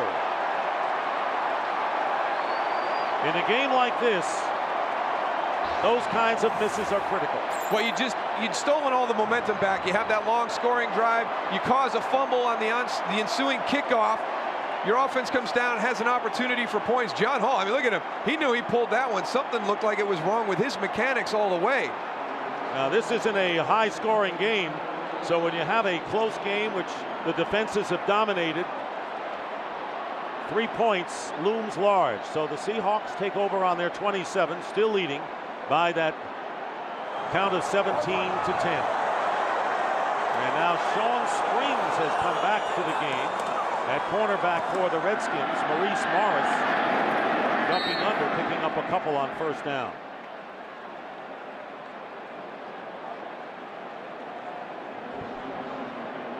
It's amazing what they have done today without Sean Alexander in the lineup offensively. I mean, Maurice Morris has come in. He's done what he's asked to do as a backup running back. He's come in, he's been productive, but you look at what Matt Hasselbeck has done. He's also got a rushing touchdown. Darrell Jackson has stepped up immensely today. And made those 9 catches, many of them have been very tough grabs. So not only has Sean Springs come back, Sean Taylor as well. Second down and 9. Hasselbeck to Morris out of the backfield. Maurice Morris turns on the burners, goes out of bounds, and a first down to the 44, picking up 17. Had to be a blown coverage right there. And Maurice Morris is out in the flat. There's nobody around him. And this is the patience of Matt Hasselbeck. Take what the defense gives you. Look, there goes Maurice Morris out to the flat. There's nobody within 10 yards of him. Well, they're not expecting him to come outside. You know, Sean Alexander only has 15 receptions, something they did talk about. They don't have to worry about the running backs coming out for passes, but obviously right there they broke a tendency. 16 of 26 for 216 yards and a touchdown. As Darrell said, also ran for one. First down, and here's Morris off the left side. And Philip Daniels right there, and a gain of 3 yards. Want to remind you tomorrow, the NFC Divisional playoff, Bears and the Panthers in Week 11. The Bears won. Panthers were favored in that game, as Jake Delhomme was sacked 8 times, and Steve Smith had a career high 169 yards and 14 catches. Chicago really dominated that game in the trenches on both sides of the ball. Obviously, you see defensively with the 8 sacks. But then, you know, that was a time of the year when they were pretty much a one-dimensional offense, and for them to get those yards against that defense with all those people in the box, impressive. Morris carried off the right side, gets 2 yards with Evans on the tackle. Sean Alexander, an early exit today, fumbled the first possession by Seattle on the Washington 10, and then suffered a concussion and left the game in the first quarter. Carried 6 times for 9 yards. And the Seahawks have picked up the slack, leading by 7 as we get close to 5.5 to go in the fourth.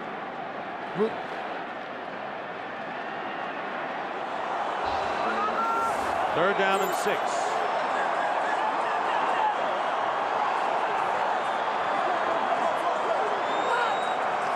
Here comes that pressure. Back strong. First down. A lot more. Yeah!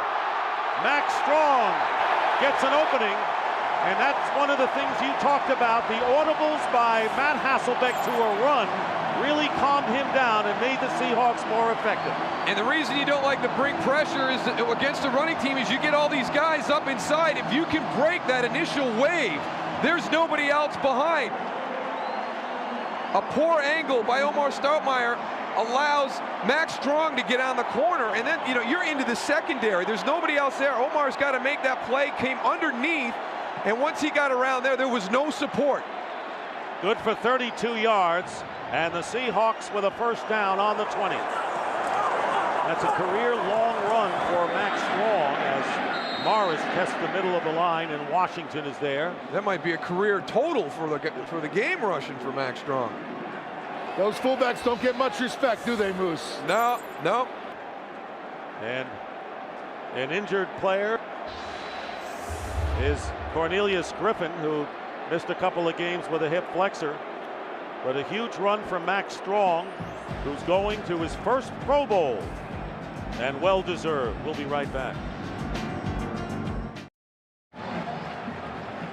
And we're back here, and going off the field now is Cornelius Griffin on his own power, and replaced by Cedric Killings, number 91, at defensive tackle for the Redskins. The Seahawks have outrushed the Redskins 116-59, and that is without Alexander being of service. Morris with 49, Strong with 35, and Hasselbeck has added 23. Yeah, a fullback with a franchise record. That was for you. Second down and 8. All Pro along with his Pro Bowl honors this year. He hit the double-double. And All Pro, right?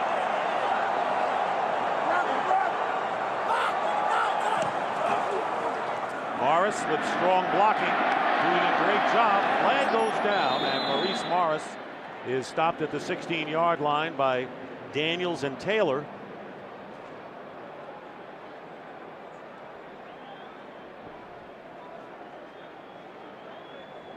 Matt Hasselbeck ran over there to lobby some kind of point, and he's got a conference going right now. Maybe he talked him out of something. Robbie Tobeck also wasn't too happy with whatever they're calling. He was lobbying pretty well himself. There are 2 fouls on the play. Illegal hands to the face. Number 98 defense. Holding. Number 61 offense. Those penalties offset. Replay, second down. Well, Tony, now we know why Kobek was not pleased, and Marshall on the other side. So offsetting penalties, they'll replay the down. The wall works out. Matt didn't want to call, so it's kind of like it wasn't called. Joe Gibbs, who retired for 11 years, came back at 6-10, trying to contend with the Seattle Seahawks with Alexander knocked out of the game in the first quarter. But look at the support he's gotten from other running backs, including the quarterback. Max Strong averaging 17.5 a carry. With under 4 minutes to go, handoff to Morris, and hit immediately, storming in with Sean Taylor and Marcus Washington, limiting Morris to a 1-yard gain. Now trying to use the clock of the Seahawks to set up for a possible field goal attempt. There's the owner, Paul Allen, of the Seattle Seahawks. He went on the radio yesterday and saluted the fans for their great support. Coming out of the game shaken up was Morris. Now you got to go to Max Strong. Boy, I hate to have you call plays, you know, on a team, because the fullback would be the leading rusher. There he is. Third down. There you go. And the handoff to Strong, and he'll be stopped at the 13. The old Brett Favre fake jump pass, handoff for 4.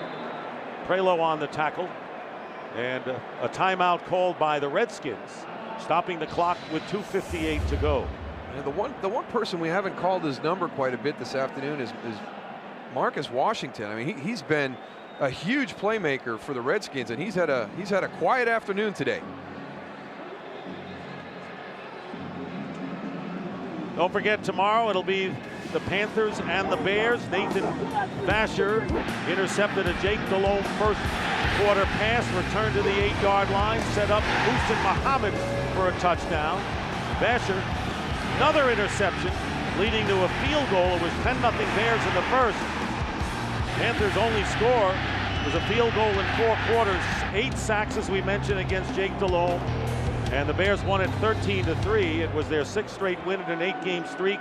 Tomorrow, 4 Eastern, 1 Pacific on Fox Sports, America's most watched NFL network. Josh Brown will attempt a 31-yard field goal, and the kick is good. And the Seahawks now lead by a score of 20-10. Second field goal of the game for Brown. And now it is a 2-score game for the Redskins. They need 2 scores to come back in this one. Coming away with no points after that fumble on the kickoff return on that missed field goal. That's going to be huge down the stretch here, because you pointed out that it's a 2-possession game right now. And I just, they had that one drive where they were able to get Chris Cooley and Santana Moss involved. But this is not a quick strike offense. It's not built around that. It hasn't been that way. In the middle of the season, they were putting up some yards and things, but the last 6 weeks, it has not been built that way. Especially the way Washington have had trouble in postseason. Well, tomorrow night on Fox, the wait is over. Television's biggest event of the new year finally here. 2 nights, 4 hours. The 24 2-night premiere begins tomorrow at 8, 7 Central, right here only on Fox. Viewer discretion is advised. And how enthusiastic are you of that great show? We bought TiVo last year because of 24. And, this time of year is great for 2 reasons. Playoff football, and 24 is back on TV. And we have seen Kiefer Sutherland interviewed all over the place in television, other networks. Brilliant cast led by Kiefer Sutherland. You've been talking about it so much, Moose, I'm going to have to watch it myself. Oh, you're going to be hooked for the next several months. Liddell Betts returning Josh Brown's kick and gets hit solidly at the 26. So 2:49 on the clock. And the Redskins have 2 timeouts remaining. So Mark Brunell, until the last possession, it's been kind of an under-attack day, passing and running. He's going to have to let it go a little bit here. Yeah, I mean, you're forced into this situation now, and that big play to Chris Cooley got that offense jump-started on the long drive where they were able to get some points. But I don't know, now this Seattle defense, they can sense it. I mean, you can hear the crowd getting ramped up right now. I mean, this is I don't expect to see them to find people running free in the secondary. Brunell on first down, and wide open is Portis. And Portis will only get about a yard and a half. Lofa Tatupu was right there to defend Portis.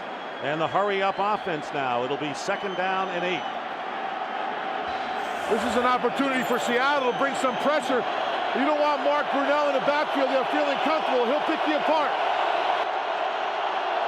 Hampered by the sprained knee, and here they come. Brunell escapes trouble right now, and his pass thrown into the Redskin bench. They're not doing it with one-on-one pass rushes up front, Tony. When they've gotten that pressure, they're running some games, doing some twists inside. Yeah, them twists are all good and great, but if they go and pass you a little bit, it gives the quarterback an extra half or 1 second to go and sit back there. Those quarterbacks are very aware of what's going on up there when you run them line stunts. 3rd down and 8. Tough place for a big drive if you're the opponent. And Brunell is sacked back at the 20 by Chuck Darby. The loss is 8 yards, and 4th down coming up. The fans here in Seattle have been on their feet the entire 4th quarter.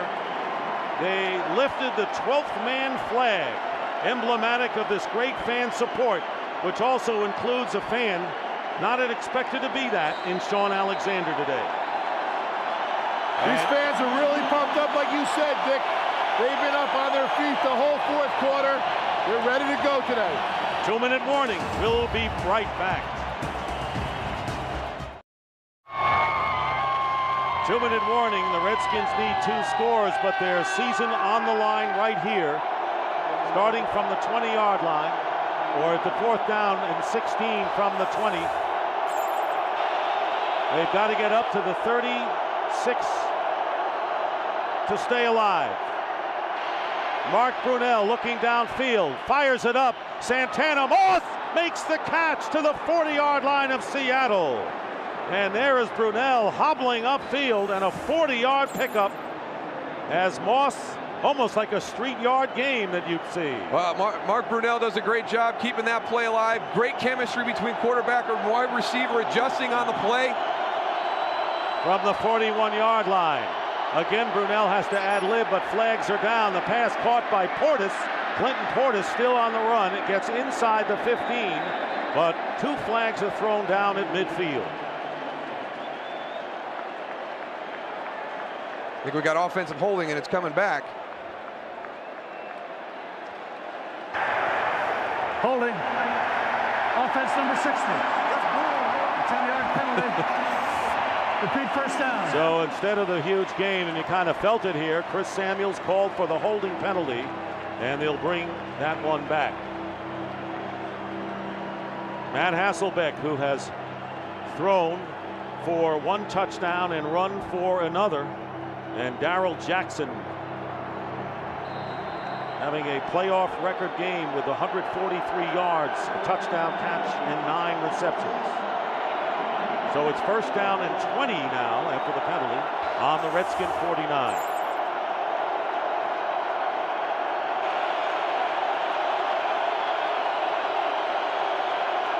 .123 on the clock, and the pass out in the flat to Robert Royal, the tight end, and they pick up 5 on the play. Today's game being produced by Bob Stenner and directed by Sandy Grossman.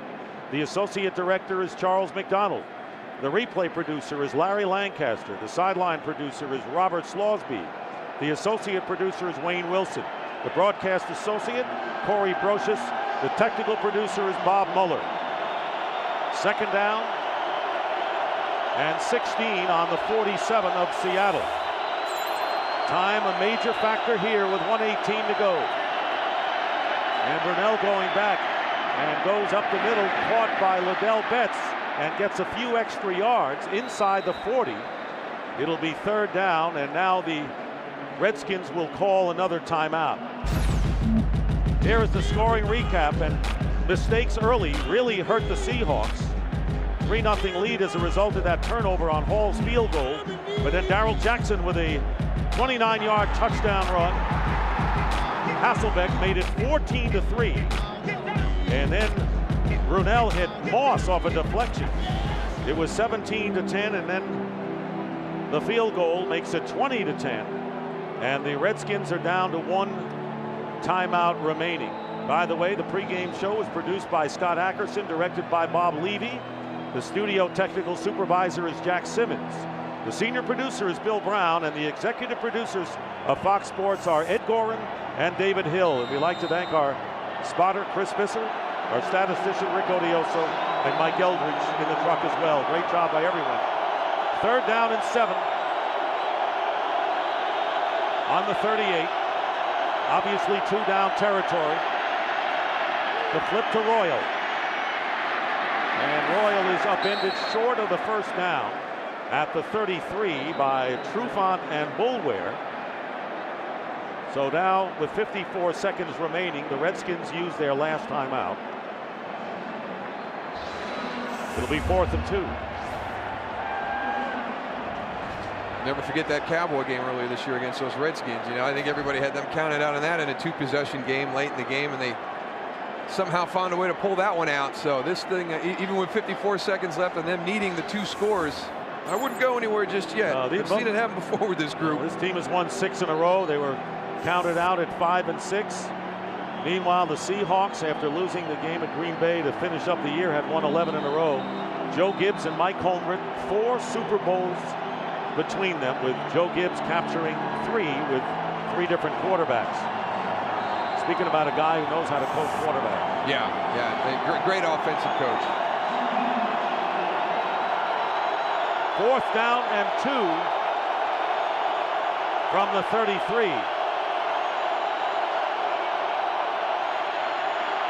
And Brunell going for everything in the end zone, and it's unable to hold on to it was Moss. He looked like he had it, and it bounced out. Michael Boulware was on the coverage. That's Santana Moss coming in motion. Not a double move or anything. He's just downfield one-on-one with a safety. You don't like that matchup. Makes an adjustment at the last second. Michael Boulware, what a great job getting his arm in there.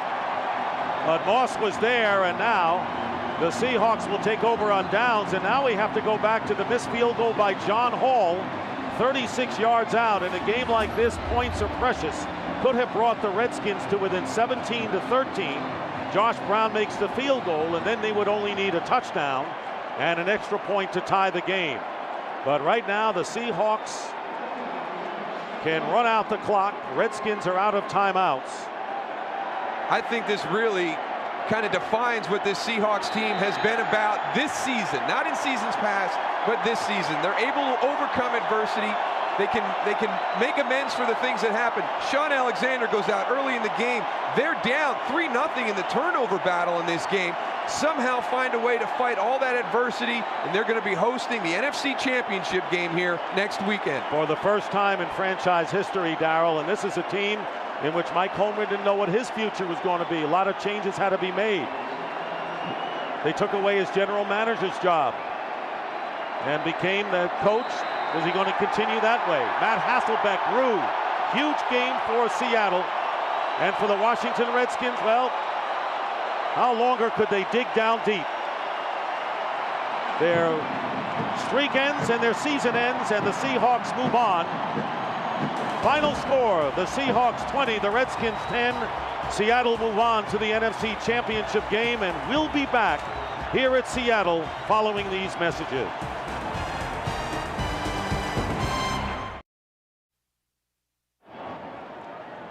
It was a long drought, but the Seahawks win their first playoff game since 1984 and remain undefeated here at home. And now for the UPS leaderboard, Matt Hasselbeck with a touchdown pass and a TD run. Fullbacks always deliver, says my partner Max Strong with a 32-yard run, and Darrell Jackson team playoff record in receiving yards. So this is Dick Stockton for Darrell Johnston and Tony Siragusa saying so long from Seattle. Final score, Seahawks 20, Redskins 10. Up next, Fox NFL coverage continuing with the Subway post-game report from Los Angeles with JB, Terry, Howie, and Jimmy right after these words on Fox Sports, America's most watched NFL network. So long, everybody.